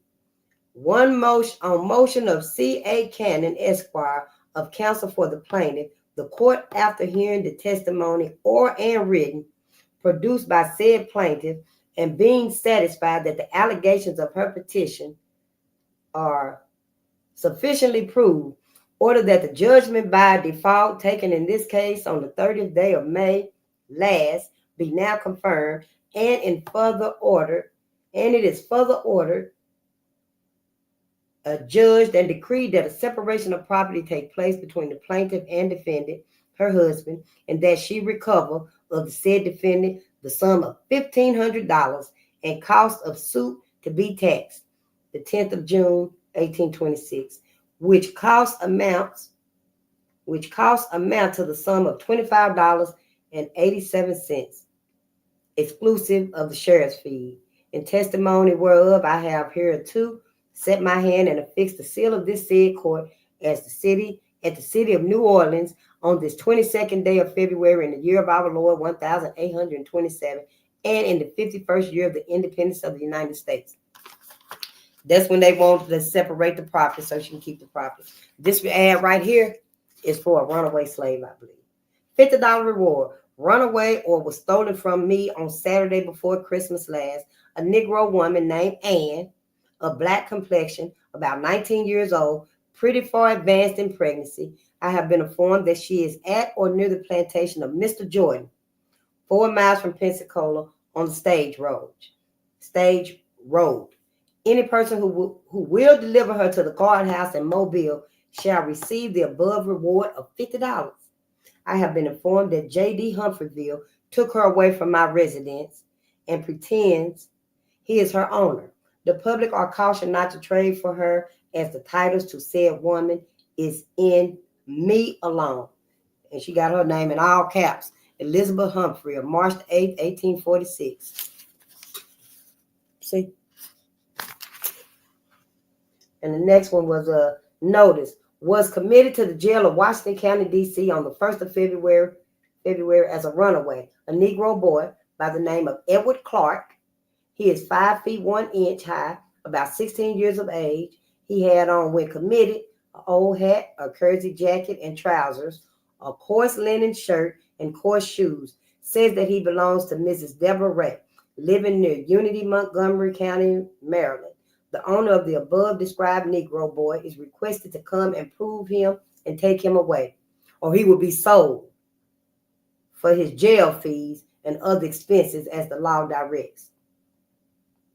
Wow. The total number of women who pursued their slaves by placing ads might be higher. They can be judged from the newspapers because editors often printed advertisements that did not identify owners by name, telling subscribers to apply to the printer. Female owners might be underrepresented in such advertisements because the name of their male agents might appear as contact persons. But these documents nonetheless support formerly enslaved people's recollections of having female owners, illustrating the ways slave-owning women made their property status known to others and showing communal recognition of that status. Municipal officials also publicly recognize women's legal claims to enslaved people.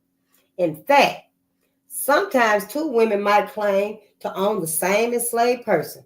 And when that happened, these officials faced the same kind of legal hassle that often arose in their attempts to determine rightful ownership when male disputants presented them with competing claims. In 1841, James C. Norris was master of the Charleston, South Carolina workhouse, an establishment where slave owners often sent their slaves to be confined and punished.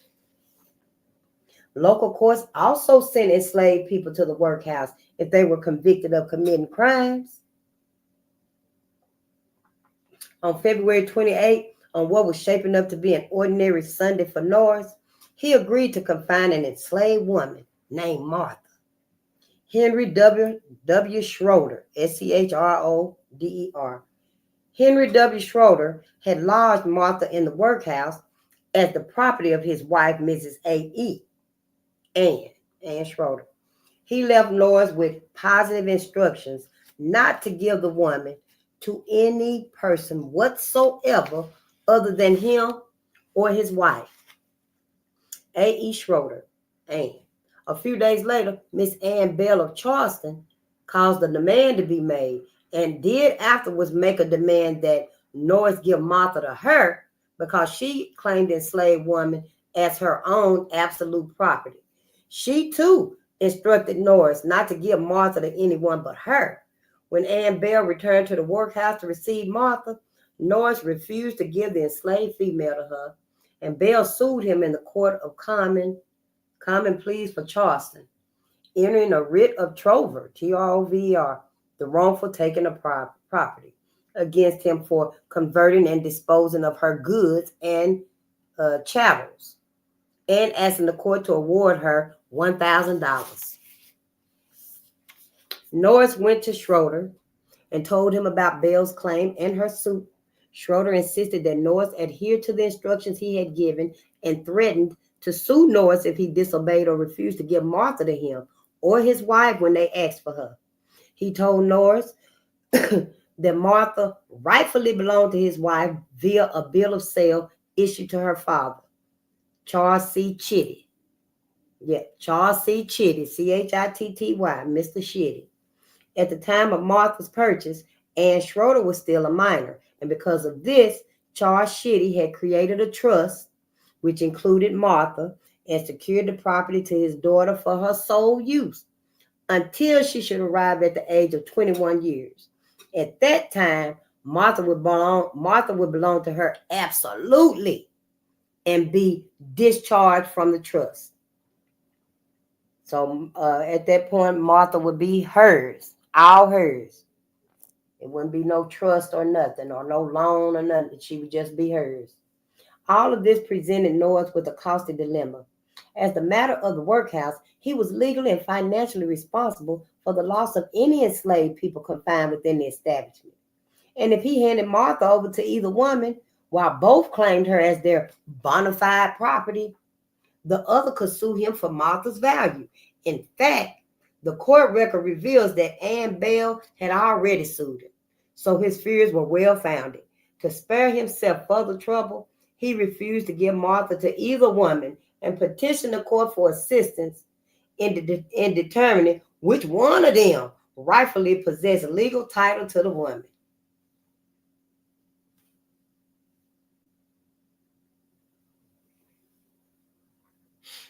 He asked the court to make the Schroeders and Bell interplead and settle their rights to Martha.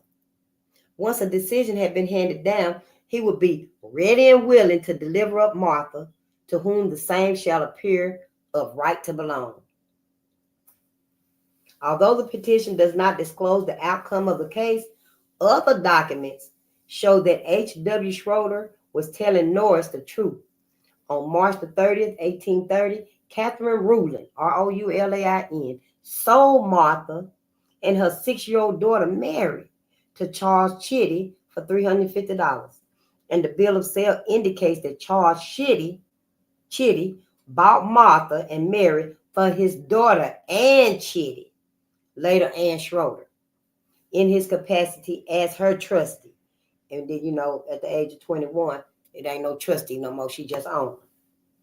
It also states that he brought them for the sole use and behoof of his daughter until she shall arrive at the age of 21, at which time the trust would cease and the two would belong to her and her heirs forever. Forever. That's what it said.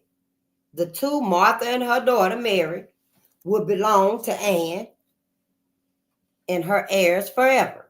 They meant for us to be slaves forever and ever. In addition, the 1830 U.S. Census showed that although Ann Bell owned 2 enslaved females, she did not own a 6-year-old girl. Nor are there any documents indicating that Ann Schroeder or her husband has sold Martha to Bell. Norris's petition and others like it show that not only did public officials recognize women's legal titles to enslaved people, these women's husbands did too. Norris's petition also demonstrates that husbands might be the people who inform public officials about their wives' slave ownership in the first place. Schroeder might have been involved in many of the encounters described in Norris's bill, but he consistently identified his wife and not himself as Martha's rightful owner. Furthermore, Martha and Mary's bill of sale revealed that not 2 women, but 3 claimed legal title to Martha at one time or another.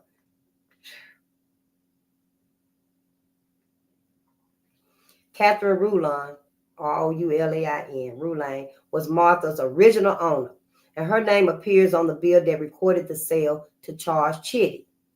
A witness, James Kennedy, attested to being present when she signed the document, and John Ward, W-A-R-D, recorded it on March the 31st, 1830. The original transaction between Catherine Roulin and Charles Chitty, along with Norris's case, offers powerful testimony of the broad recognition of women's legal ownership of enslaved people. Wow. Oh, y'all know we're going to make it. I'm trying.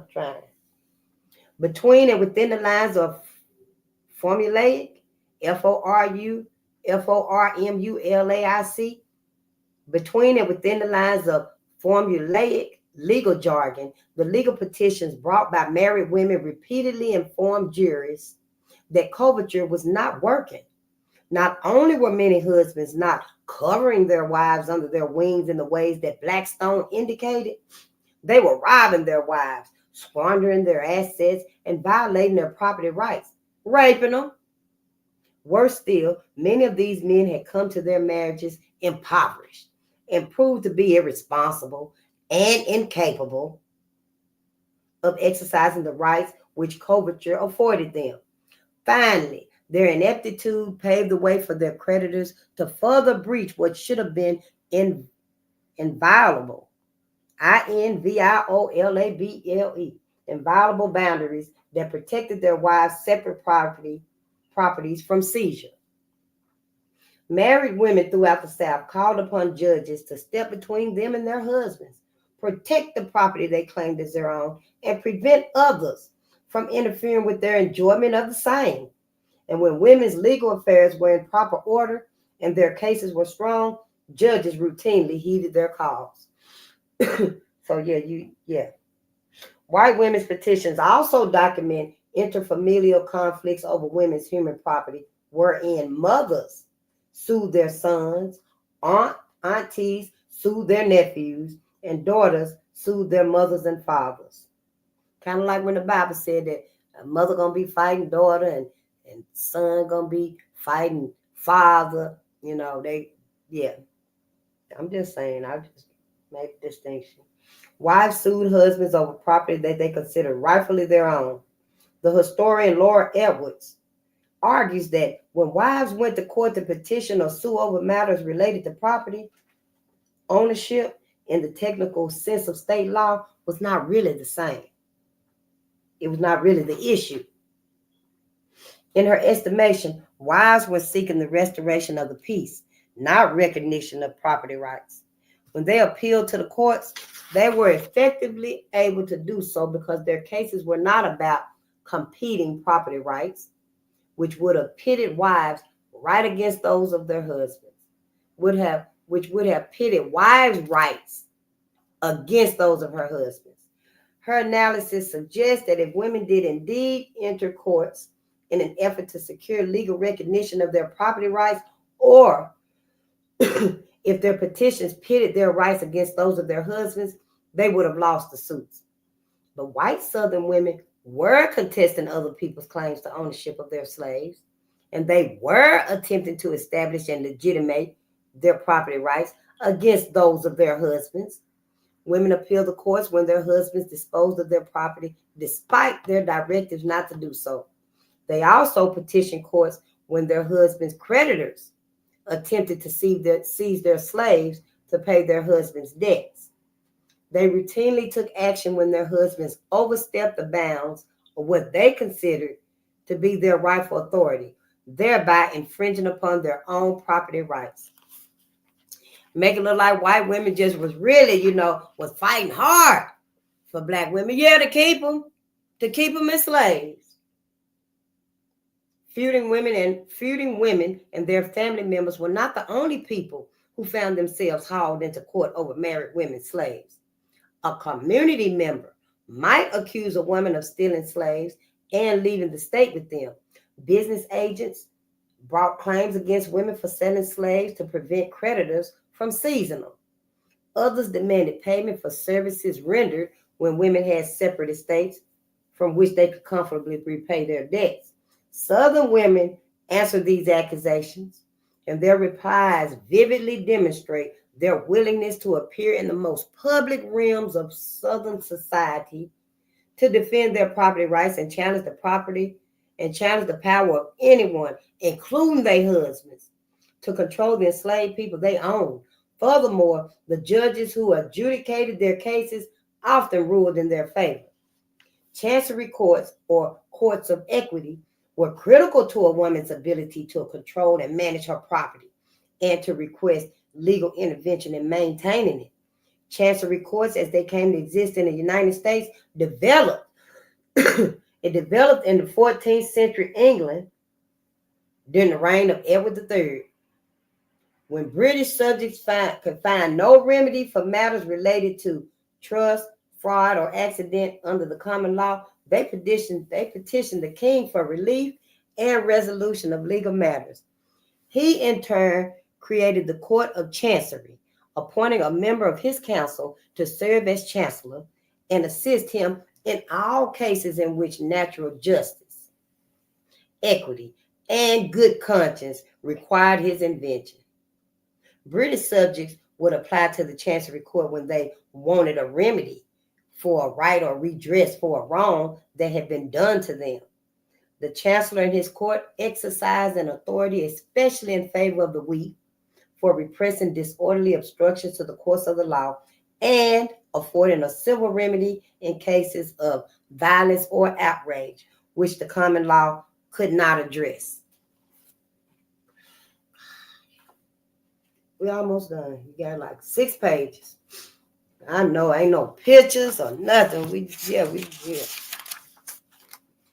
In stark contrast to common law courts, jurists in 19th century chancery courts treated married women as distinct persons, not as individuals joined in unity with their husbands. If a married woman entered into a contract with her husband, whether before or after the marriage took place, chancery courts would enforce it.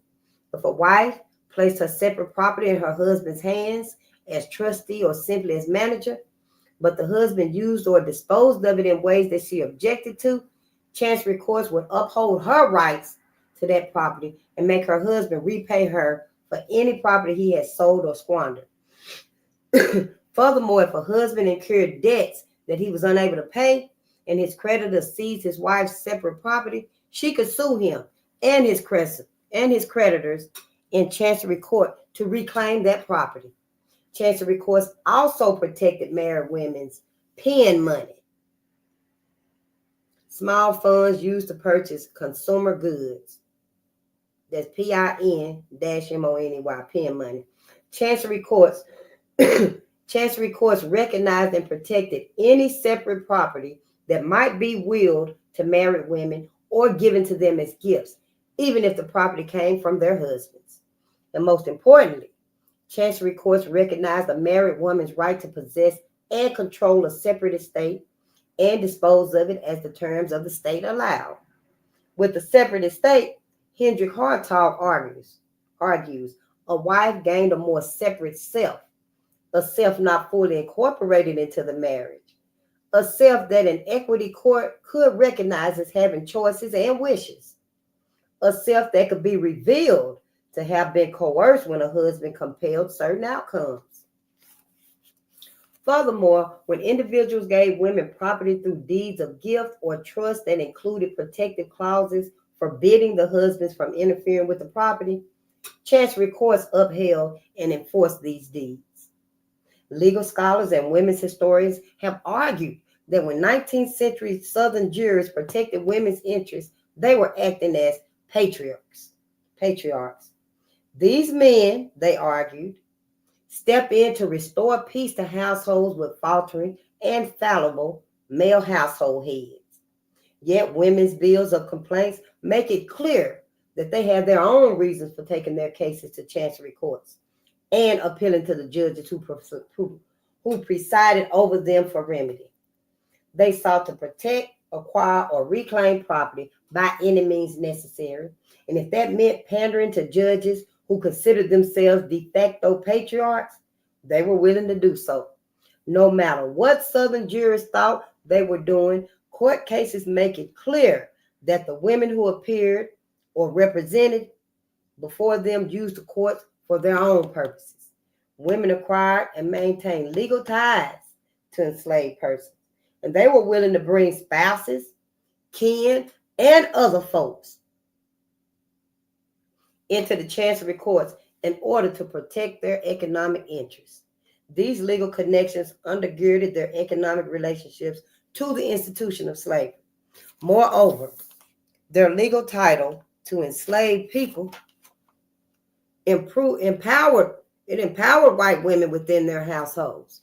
They could determine who would be able to access their slaves and their slaves' labor, and who could discipline and manage them. On more than a few occasions, slave-owning women denied these privileges to spouses, kin, and community members, and they exercised complete control over the enslaved people that they owned. Court records also documented the experiences of typical, not simply elite, slave-owning women, litigants who owned fewer than 10 slaves. The majority, in fact, owned only one or two. As Cornelia Hughes Dayton discovered in her examination of women's experiences with courts in colonial New Haven, Connecticut, the records from Southern Chancery courts allows us to hear women talking and being talked to, and to see the extent to which they recognized or ignored, in the courtroom in a more tangible way than is possible in other public settings. In their petitions to Chancery Court, white women talked about their conflicts, their problems, and their concerns. But they also told judicial officials that what their lives were like before the issues that brought them to the court arose. They detailed routine household activities and interactions. And they talked about their slaves. They challenged those who claimed power over or ownership of the enslaved people they themselves owned. And when litigants claimed that they were lying about their legal titles to enslaved people, female petitioners presented court chancellors with evidence supporting their rights to the slaves in question. They documented chains of slave ownership that often led to and from slave markets.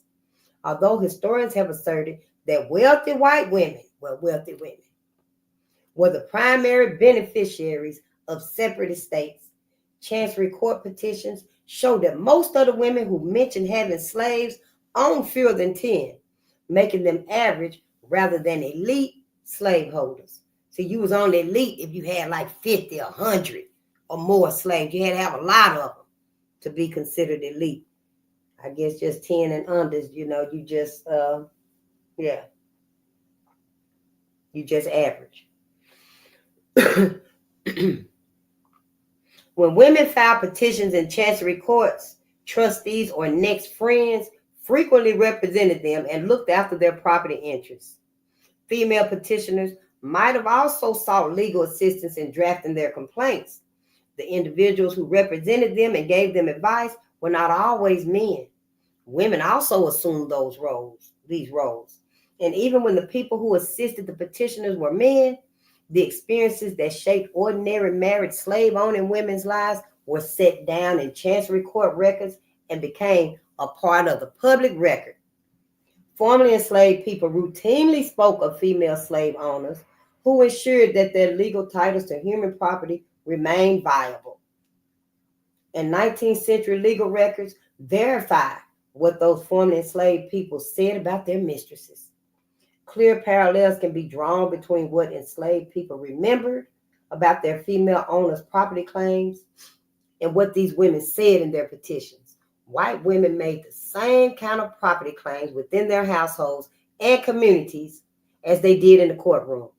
Household to courtroom conflicts over enslaved property present critically important evidence that challenges historians' prevailing understanding of how the law functioned and affected the lives of slave-owning women in the Old South. Husbands were not always pleased when their wives possessed separate property or decided to manage it themselves. Betty Jones's brother John, for example, purchased an enslaved woman named Nanny for her. And in the bill of sale, he stipulated that Nanny and her offspring, her babies, would belong to his sister and should be retained for her sole and separate use. It was all hers. Nanny was hers. Nanny and her babies. Betty later married Isaac Jones, and although Isaac owned at least 200 slaves of his own, he was unhappy about the fact that his wife owned property that he could not sell, and he did not have his feelings about it either. Nanny's granddaughter, Katie Rowe, R-O-W-E, remembered that old master was allus kind of tetchy about old mistress having niggas he can't trade or sell. Yeah, the language. I know. Yeah, on one occasion, when he was entertaining family and guests, he brought them to the slave quarters. He called all the enslaved people together to stand before the visitors. He then made his wife's slaves, Nanny, Katie Rowe, and Rowe's mother, to stand apart from the slaves he owned, and he proceeded to give his slaves a directive. These niggas belong to my wife, but you belong to me, and I'm the only one you call. I'm the only one you is to call master. In Rowe's recollection, all the other white folks looked kind of funny, and old mistress looked ashamed of old master. Some men resorted to deception and coercion, including domestic violence, to gain control of their wives' property.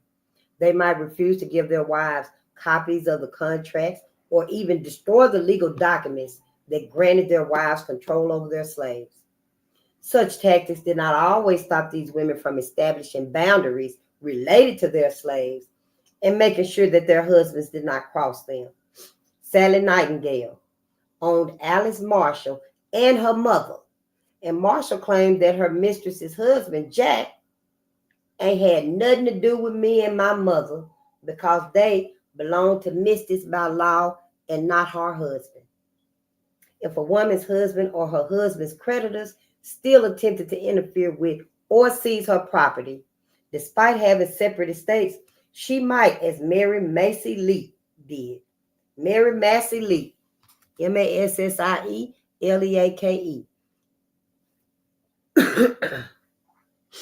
Mary Massey Leake did seek legal remedy in the Chancery Court. Mary's husband, Joseph S. Leake, had sold 2 of her slaves to John A. Daly, Dailey, without her consent, though he had no legal right to do so.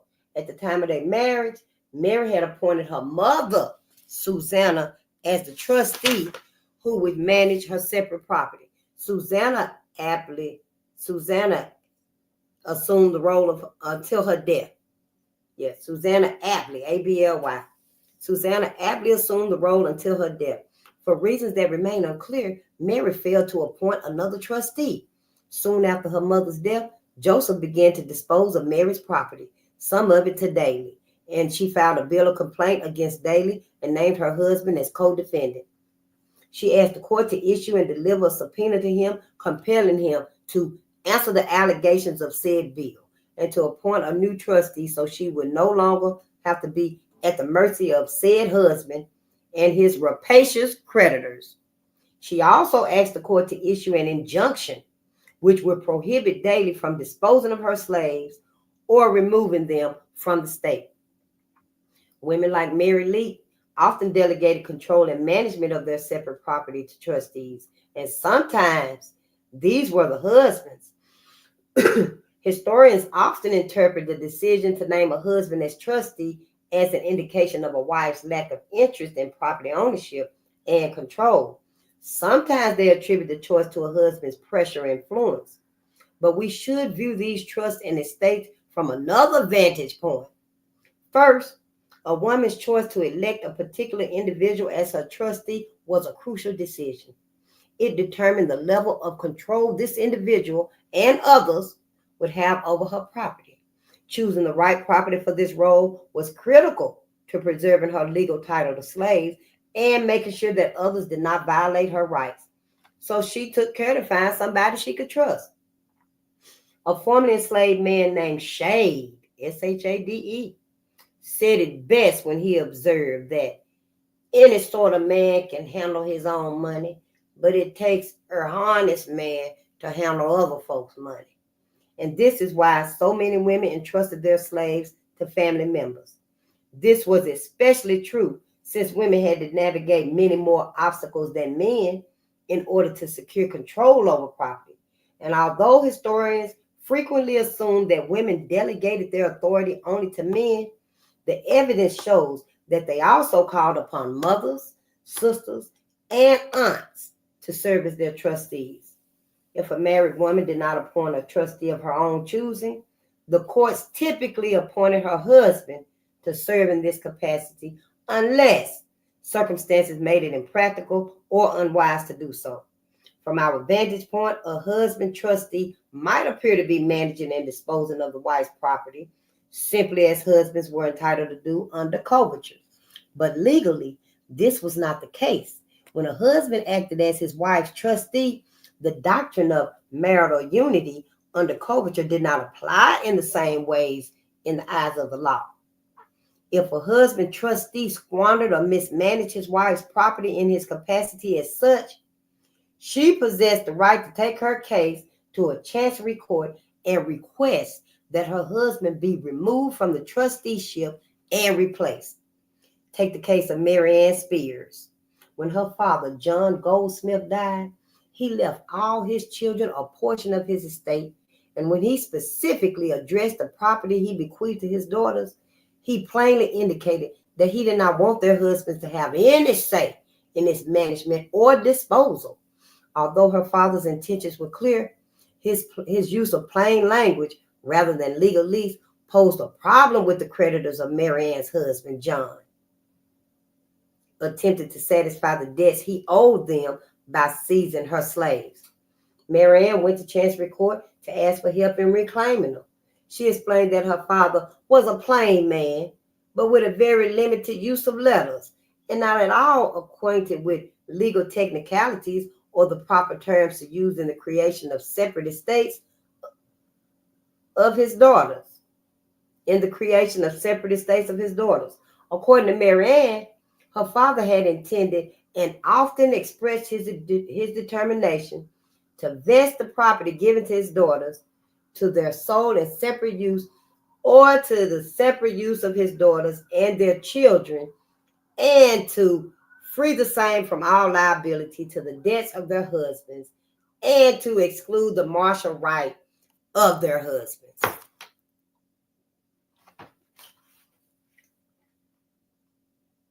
When Mary Ann Spears' father died and some of his property was conveyed to her, she appointed her husband as her trustee. Although he managed the property for her, she assured the court that he again and again recognized said property as a separate estate of your oratrix. Oratrix. Mary Ann told the court about property as a separate estate. Mary Ann told the court about an incident that she believed demonstrated her husband's acceptance of this. While acting as her trustee, John decided to sell an enslaved boy she owned. She refused to unite in a conveyance or ratify the sale or bargain unless the proceeds arising from the sale could be invested in another slave. After she and John came to an understanding about this contingency, and he agreed to her demand, she ratified the sale, and the proceeds were in part reinvested in the purchase of a Negro woman, Selah, Selah. As a consequence of his being improvident and wasteful and very unfortunate, John Spears became mired in debt, and all his creditors successfully sued him for recompense. The sheriff seized his and Mary Ann's property, including the slaves who were supposed to be her sole and separate possession, and they scheduled a date to sell them to the highest bidder. Mary Ann asked the court to remove John as trustee of her property because he was not a suitable person to act as trustee for her in relation to said property. She also asked the court to enjoin John's creditors from selling or disposing of her slaves and return them to neutral parties. The court awarded the injunction and ruled that it be made perpetual. The court also ruled that John's creditors would be forever enjoined and restrained from selling or in any manner interfering with the slaves set forth and described in Mary Ann Spears' bill, and decreed that Mary Ann will hold the slaves she had inherited as her separate estate. The creditors were ordered to pay the cost of her suit. 6 more. Now we're on page 50. And this chapter right here, it go to 56. It is important to acknowledge that not all husbands relish their roles as their slaves trustees. Mary Jane Taylor, who possessed a large estate consisting of 18 enslaved people, 580 acres of land, $20,000, and other things, entered into a marriage agreement that appointed her husband, Thomas, as her trustee. After managing his wife's property for a short time, Thomas decided that he no longer wanted to do so. Mary Jane and Thomas asked the court to relieve him of his duties and appoint Warren D. Wood in his place. The court granted the couple's request. When husband trustees proved themselves inept, women were not reticent about going to court to relieve them of these duties, removing their slaves from their husband's control, placing them in another person's care, and recouping the profits that their property yielded. Elizabeth Duncan had no qualms about bringing her concerns to court.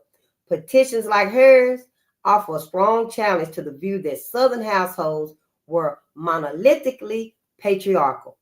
Before Elizabeth's marriage to William Duncan, she possessed a personal estate that included a 31-year-old enslaved woman named Maria, along with Mariah's 2 young children, a 20-year-old enslaved woman named Rany, R-A-N-Y, an 18-year-old enslaved youth named Hayden, H-A-D-E-N, and a 16-year-old enslaved youth named Williamson. Over the course of her marriage, her female slaves reproduced prolifically and increased her slave holding from 6 to 15 people. Her husband-to-be, on the other hand, was facing bleak pecuniary circumstances. According to Elizabeth, William was not the owner of any Negro property. He was poor and without any means, and already had a large family on his hands to support. Despite knowing about William's financial troubles, Elizabeth still placed her slaves under his management in the hope that he would increase the same by the purchase of other Negroes and property. She soon discovered how wrong that decision was. William managed his wife's estate in such a careless, negligent, and improvident manner that he was compelled to sell 7 of the most valuable. He was compelled to sell 7 of the most valuable slaves that Elizabeth owned. She sued her husband and petitioned the court to remove him as trustee of her estate and appoint another to replace him. Her decision was largely motivated by her fear that William would so mismanage her property that he would squander and waste away the whole of it. That's what she said, that he would squander and waste away the whole of it, and she would be left destitute. She further requested that the judge divest by a decree, the title to said Negroes and their natural increase out of said defendant.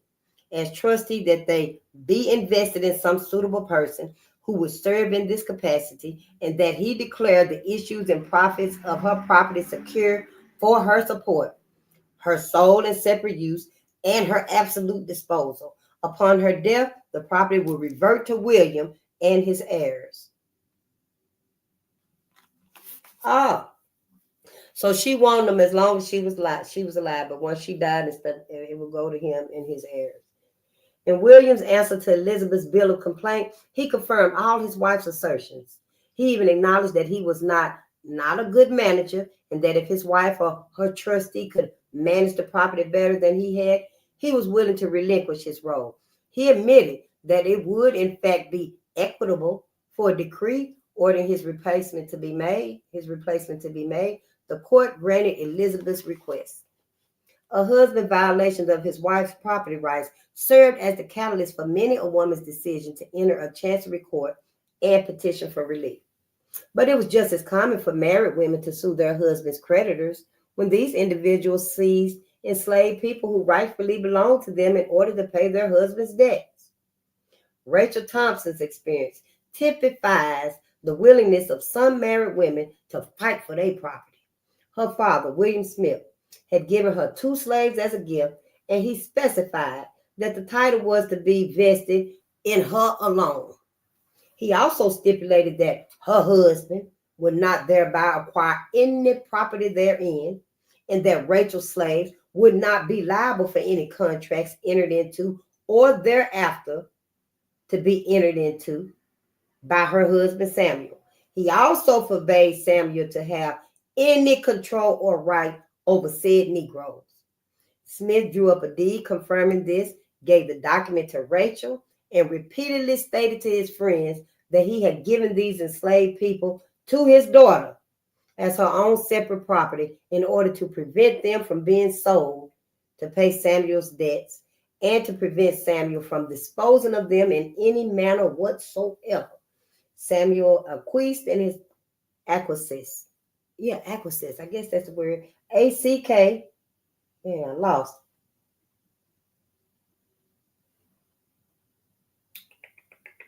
Yeah, I lost it that fast.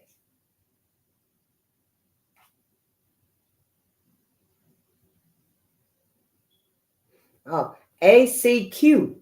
Yes, A-C-Q-U-I-E-S-C-E-D. Acquiesced, I guess. Samuel acquiesced in his father-in-law's wishes and routinely disclaimed having any right, title, or claim to Rachel's slaves. He frequently represented the Negroes to be the separate property of his wife.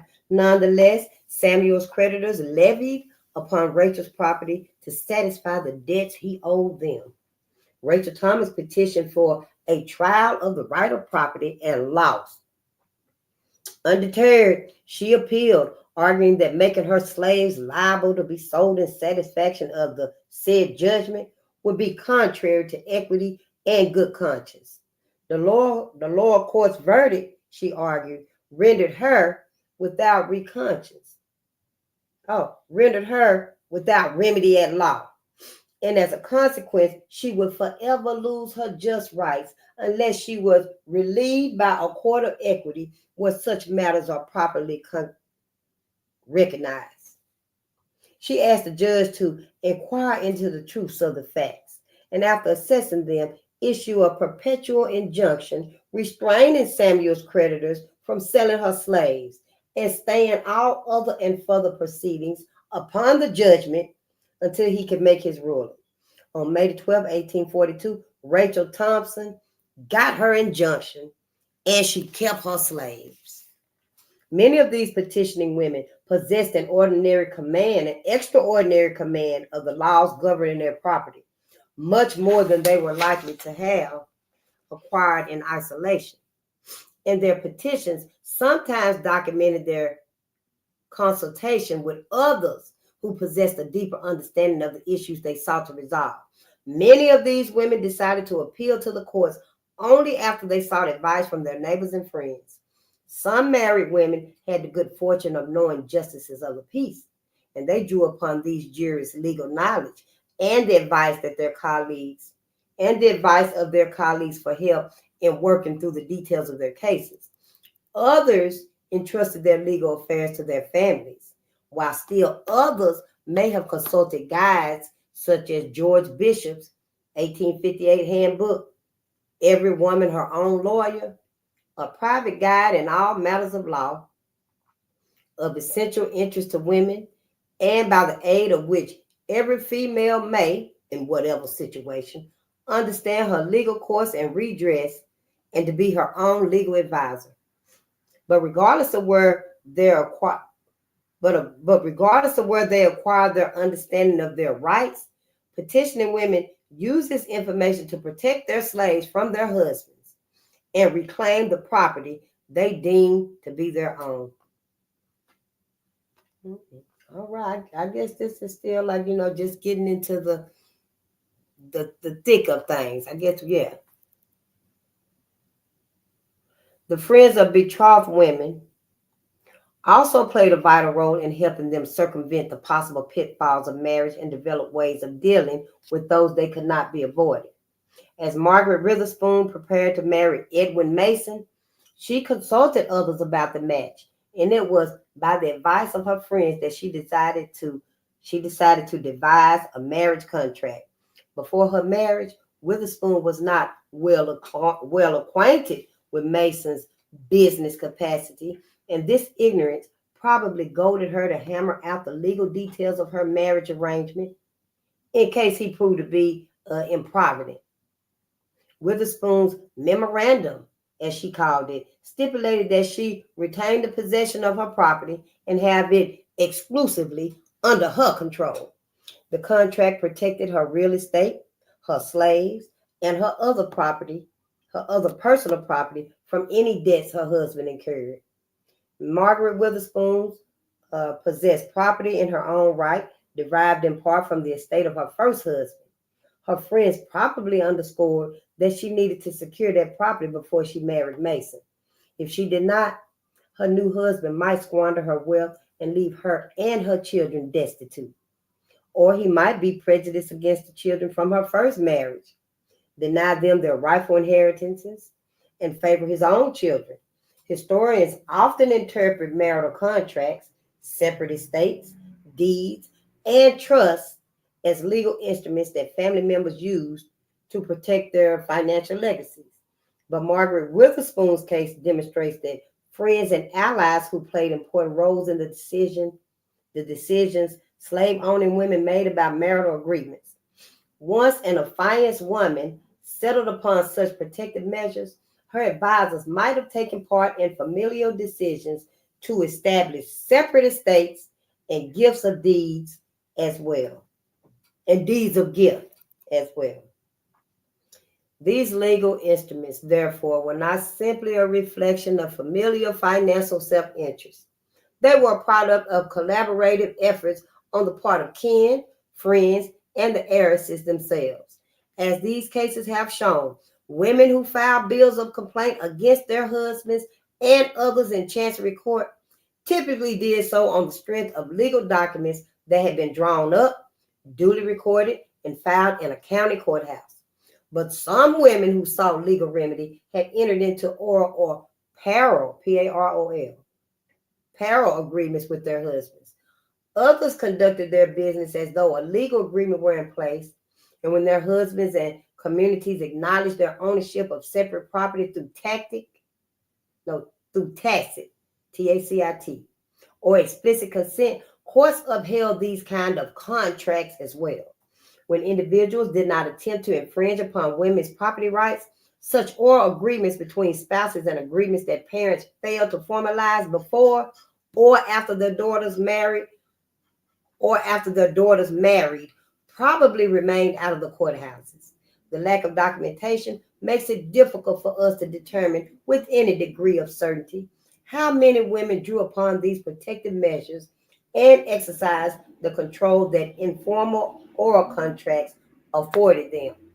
However, closer examination of those who did take their cases to court and the positive outcomes of the petitions explored here revealed that the impact of the common law upon the lives of married women, especially the legal doctrine of coverture, was not as absolute or as constraining as many historians have claimed. Historians such as Sarah Brooks Sundberg have contended that propertied women fought as hard as they did and in the ways that they did because they saw their property as part of a familial legacy that needed to be preserved for their children. Sundberg argues that women exercised their rights over property because they shared their husband's interest in protecting and advancing family property as a necessary component of their family's economic independence. This was certainly true for some female litigants, but the petitions of slave-owning women also revealed that their husbands' interests were often in direct conflict with their own. Oh, we got 3 more pages, just 3 more pages. Furthermore, their children often proved to be the instigators of legal, yet underhanded attempts to take these women slaves from them. These women faced extraordinary challenges when they held legal title to property. In addition to husbands, married women's fathers, brothers, sons, and nephews often attempted to infringe upon their property rights. This was especially true for women who struggled with some form of illiteracy, because they couldn't read some of them. Many women could only place a mark instead of a signature on the petitions and the documents they submitted as evidence of their legal title to enslaved people. Such women relied heavily upon family members to help them preserve their investments in slaves, and those same family members sometimes betrayed their trust and tried to steal their property. Judicial patriarchy could be the reason why a judge might rule in favor of a married woman, yet court documents show their rulings were based on legal codes, laws, precedent, and most important, the evidence the plaintiffs put before the court. It was probably important that few husbands contested the facts laid out in their wives' petitions. Ordinarily, they were not the people who questioned the legitimacy of their wives' separate property. Their creditors were. Creditors saw wives' separate estates as fraudulent and corrosive arrangements between married couples designed to protect the husband's property by legally declaring it to belong to the wife and thus placing it beyond their own reach. Oh, they were bad, honey. Creditors continually seized married women's property to satisfy their husband's debt, and many of the women so robbed went to battle in the courtroom to get it back. The outcome of such a case would hinge largely upon the married woman's ability to offer evidence that substantiated her legal title, and generally, the women who filed suit could produce such documentation. When creditors contested the legitimacy of a married woman's separate estate, the burden of proof fell upon the woman. Women involved in such lawsuits brought a range of evidence into the court. Bills of sale listing them as title holders to slaves. They brought wills. They brought marriage contracts, deeds of trust, judgments, granting them a separation of property. They brought witness testimony. When a woman had come from another state, judges also evaluated the laws pertaining to married women's property in that state. It is important to underscore that the majority of the women who filed lawsuits did not leave their husbands. They were not requesting separation from bed and board. That is what we would consider a legal separation today, or a divorce. No, they were just doing that so they can retain ownership of their property. Wasn't no dissolution of the marriage or nothing like that. Wasn't no separating or moving out or nothing. They just wanted to make sure that their property, their slaves, were okay and were safe and wouldn't be sold off because his ass done squandered up the money and, done fucked off, and now some slaves got to be sold. But yeah, they stayed married. Yeah. Of the 208 cases for separation of property that appear in the Westlaw Campus Research Database for the period between 1800 and 1865, for example, only 28 of the women also requested separation from bed and board. So of the 208 cases, only 28 of the women also requested separation from bed and board. Petitioning women stayed with their husbands during the legal proceedings and afterward. But despite their commitment to their marriages, by going to court, these women exposed their households to intense public scrutiny, laying out their husbands' fiscal mismanagement, commercial failures, and insolvency for public view, not only in the courtroom, but in the local press too. Word of their difficulties would naturally circulate among family and friends, and women who went to court had to contend with the negative consequences such exposure might have for them and their husbands. Yet still they persisted. They trying to make it sound like it was so grand, like the white women were doing such a big. No, white women were doing that hell so that they could keep the slaves. If they really had any feeling, any empathy, any humanity in them, they would have freed the slaves. I'm married. I got a husband now. We can build a family. We got our setup, our homestead. We can do this ourselves, but white women ain't never been that type. Petitioning women did not always win their suits, but their losses were often attributed to legal technicalities, not gender bias. Problems often arose when the donor of a property used vague or non-conventional legal language, especially when he or she neglected to articulate his or her intentions clearly and secure the donation for the sole use, control, and disposal of the female recipient. Another common problem arose when a lawyer did not include a detailed list in the contract of all the property that was being conveyed. Some women lost their cases because they entrusted one or more steps in the legal process, such as filing and recording the marital contract in a county court to a husband or trustee, and then learned it had not been done. Property was subject to seizure if the litigant did not complete the steps mandated by law within a stipulated time frame. Sometimes women won despite those problems. Other times, procedural flaws caused the judges to rule against them. Ironically, even married women's legal losses demonstrate the widespread recognition of their claims to separate property within Southern communities and courts. Martin M. Cruz and William C. Patrick, for example, filed separate legal suits against Charlotte Goodwin for debts that she owed to them. They claimed that she possessed a separate estate consisting of property that was more than sufficient to pay them what they was owed. The court agreed and ruled in their favor. The testimonies of formerly enslaved people concerning their married female owners and these women's relationships with their husbands, supported by runaway advertisements, jailers' notices, document and municipal documents, and property women's legal petitions, show that the doctrine of coverture did not operate in a monolithic way in antebellum Southern households.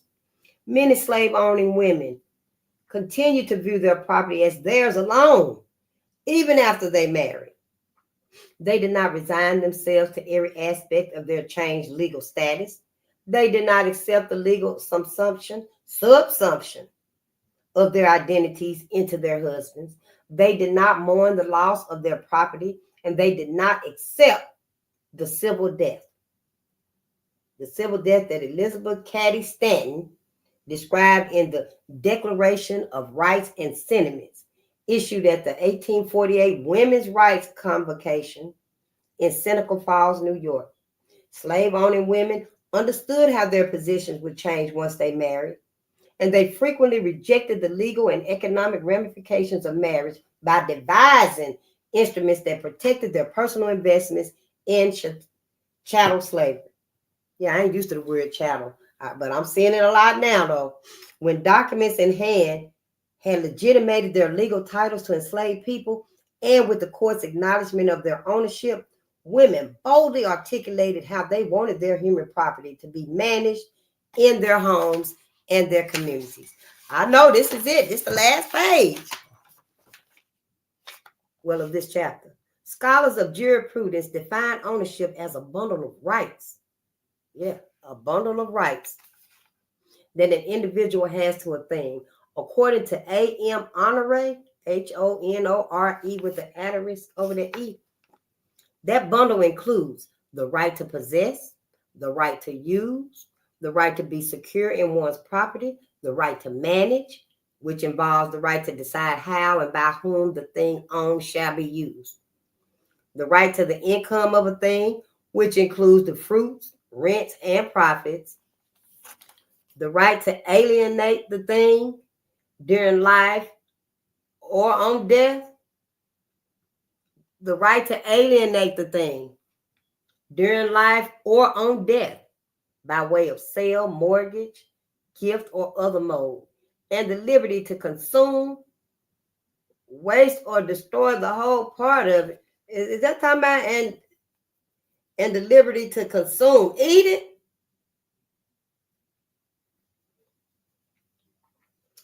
If someone infringed upon any of these rights, the owner could call upon a battery of remedies in order to obtain, keep, and if necessary, get back the thing owned. We talking about people here. Honore was not referencing slavery in his essay, or if he was, he did not mention it. But when applied to slavery, this definition describes the position of 19th century Southern slave owners. It describes the position of 19th century Southern slave owners. An owner's near absolute right to discipline, maim, and even kill the enslaved people he or she owned, and the power to delegate management and discipline to others were the cornerstones of the institution. That's what it said. An owner's near absolute right to discipline, maim, and even kill the enslaved people he or she owned, and the power to delegate management and discipline to others were the cornerstones of the institution. Slave-owning women exercised all the rights included in the bundle, including the right to do what one formerly enslaved man referred to as their own bossing. When you say, all right, boss. And we done with chapter 2. Look at there, we did it. We'll start chapter 3 tomorrow night. Mrs. done her own bosses. Her own bossing. That's what it said. Mrs. done her own bossing. Yeah, we'll get to that tomorrow. I'm going to try to read a chapter. I'm going to at least try to read one chapter a night, because these are some pretty long chapters and stuff. It ain't too much. Yeah. Oh, thank you so much. We got another chapter out the way. I am going to write down the books. I know I'm off the top of my head. The books that we've been reading at midnight with the ancestors. And I put it somewhere. I don't know where to put it at and stuff. I'm still learning this stuff myself, y'all. But I appreciate y'all. And I thank y'all so much.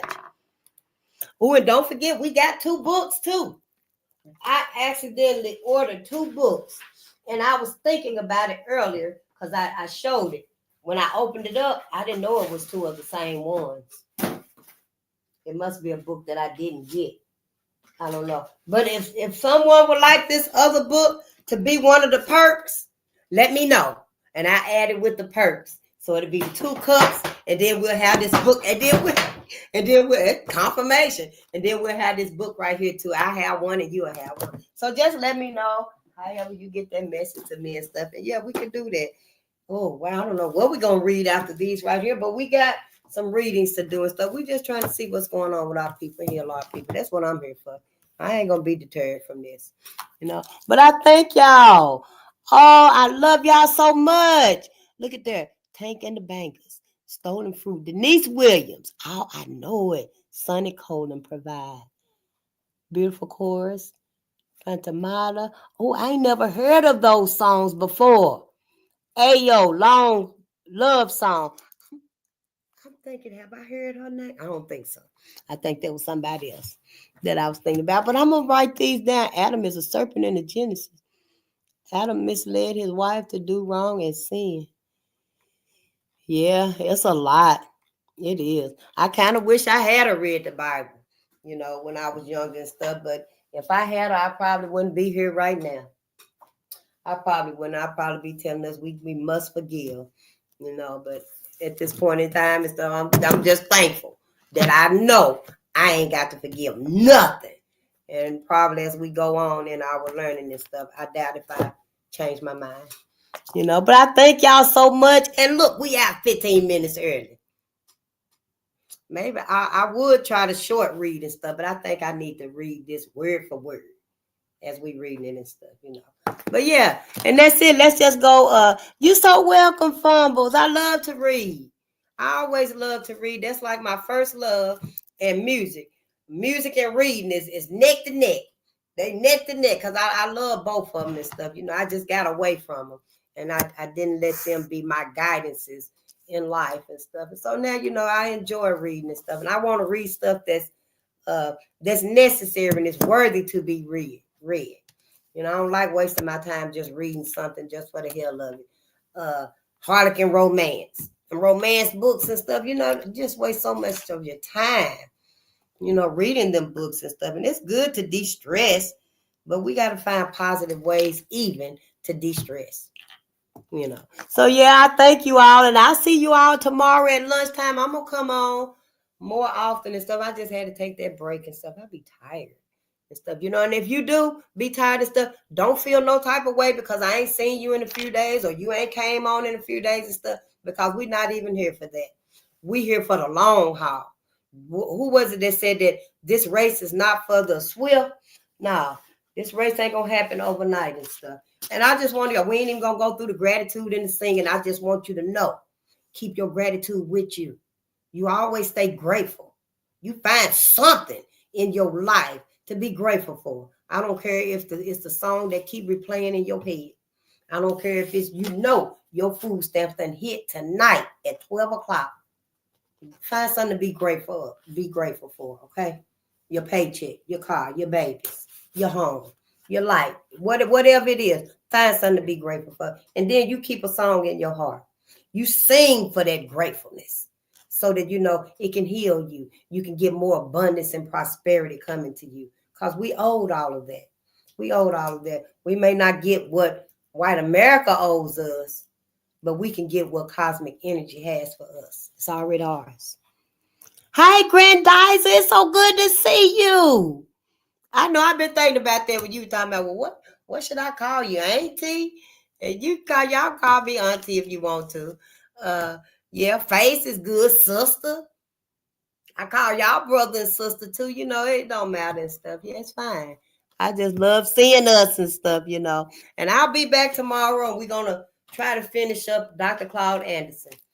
Because after this right here, I think we're gonna go into Powernomics. I'm not sure yet. Y'all let me know what's next and stuff. But I think after this right here, it's time to get in with Powernomics because we got to get in with the action. We got to get in with the action and stuff. We see what's happening out there in the political world and stuff. They ass don't know what to do. They act like they ain't never even heard about Dr. Claude Anderson. You know, they act like they ain't never even heard about him before. Well, they finna hear about him now.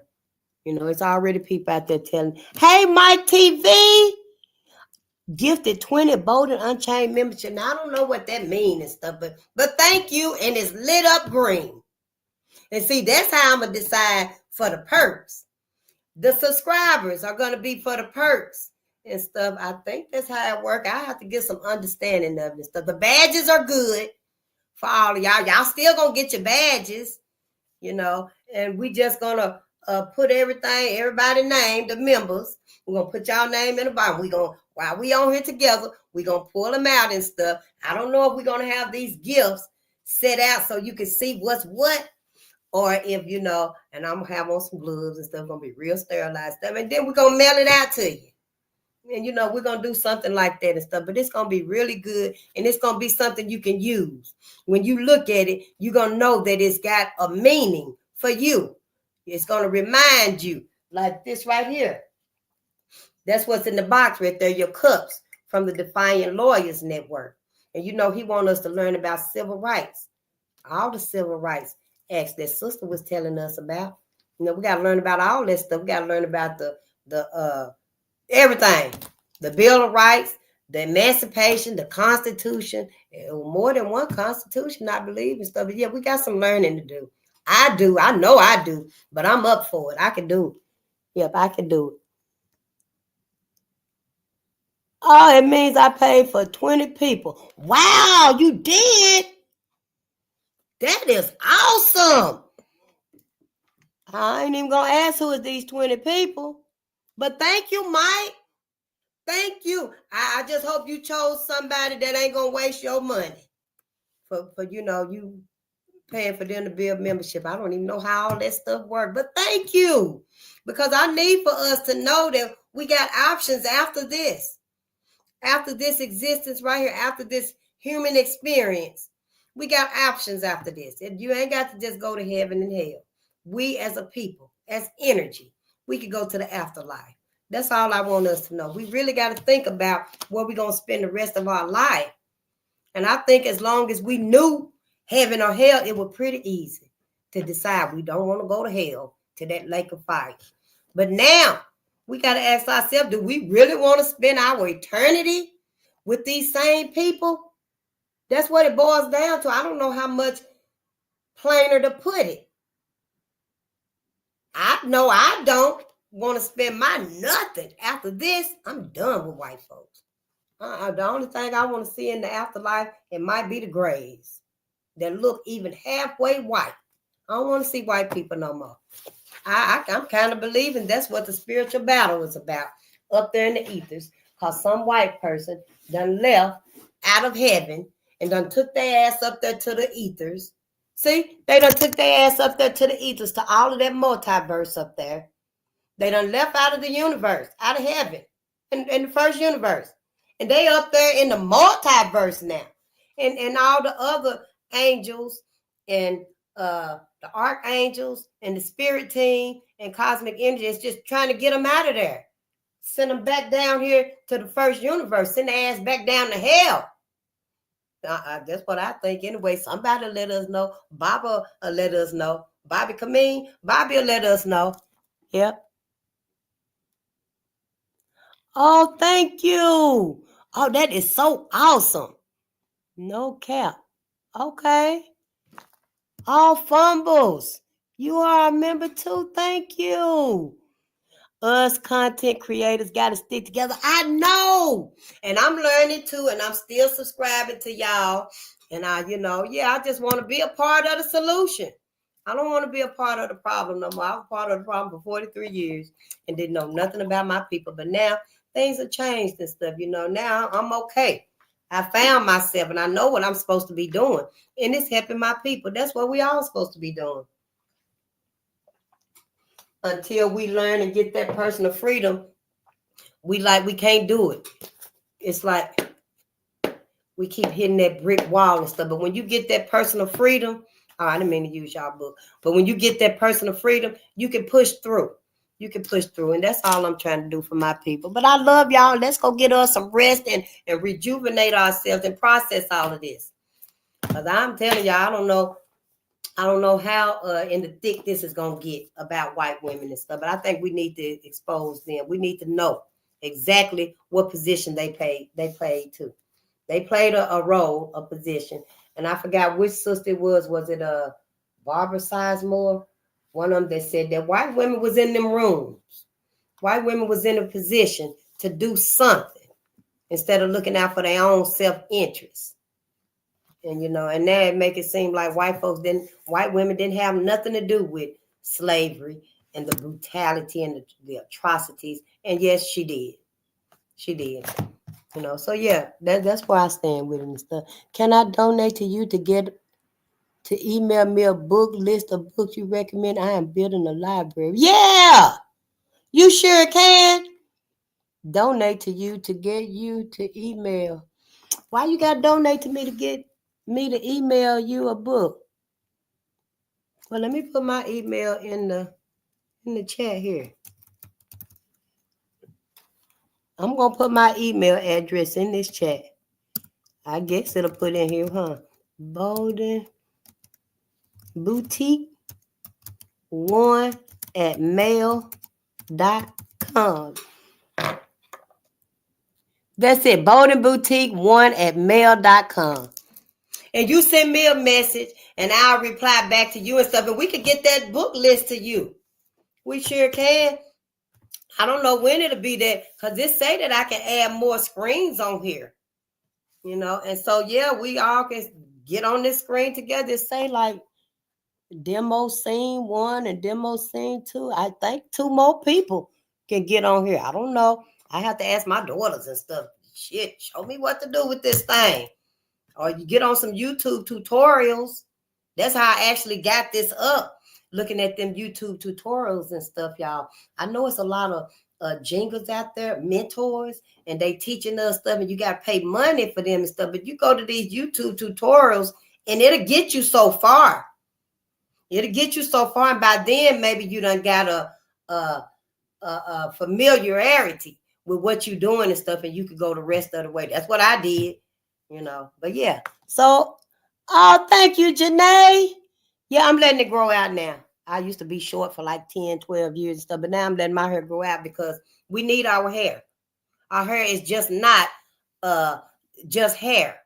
It's really significant for us and our connections to the ethers. Our hair is very significant. So I'm just like, I'm done cutting my hair. Yeah. Last time I cut my hair, I didn't even look the same.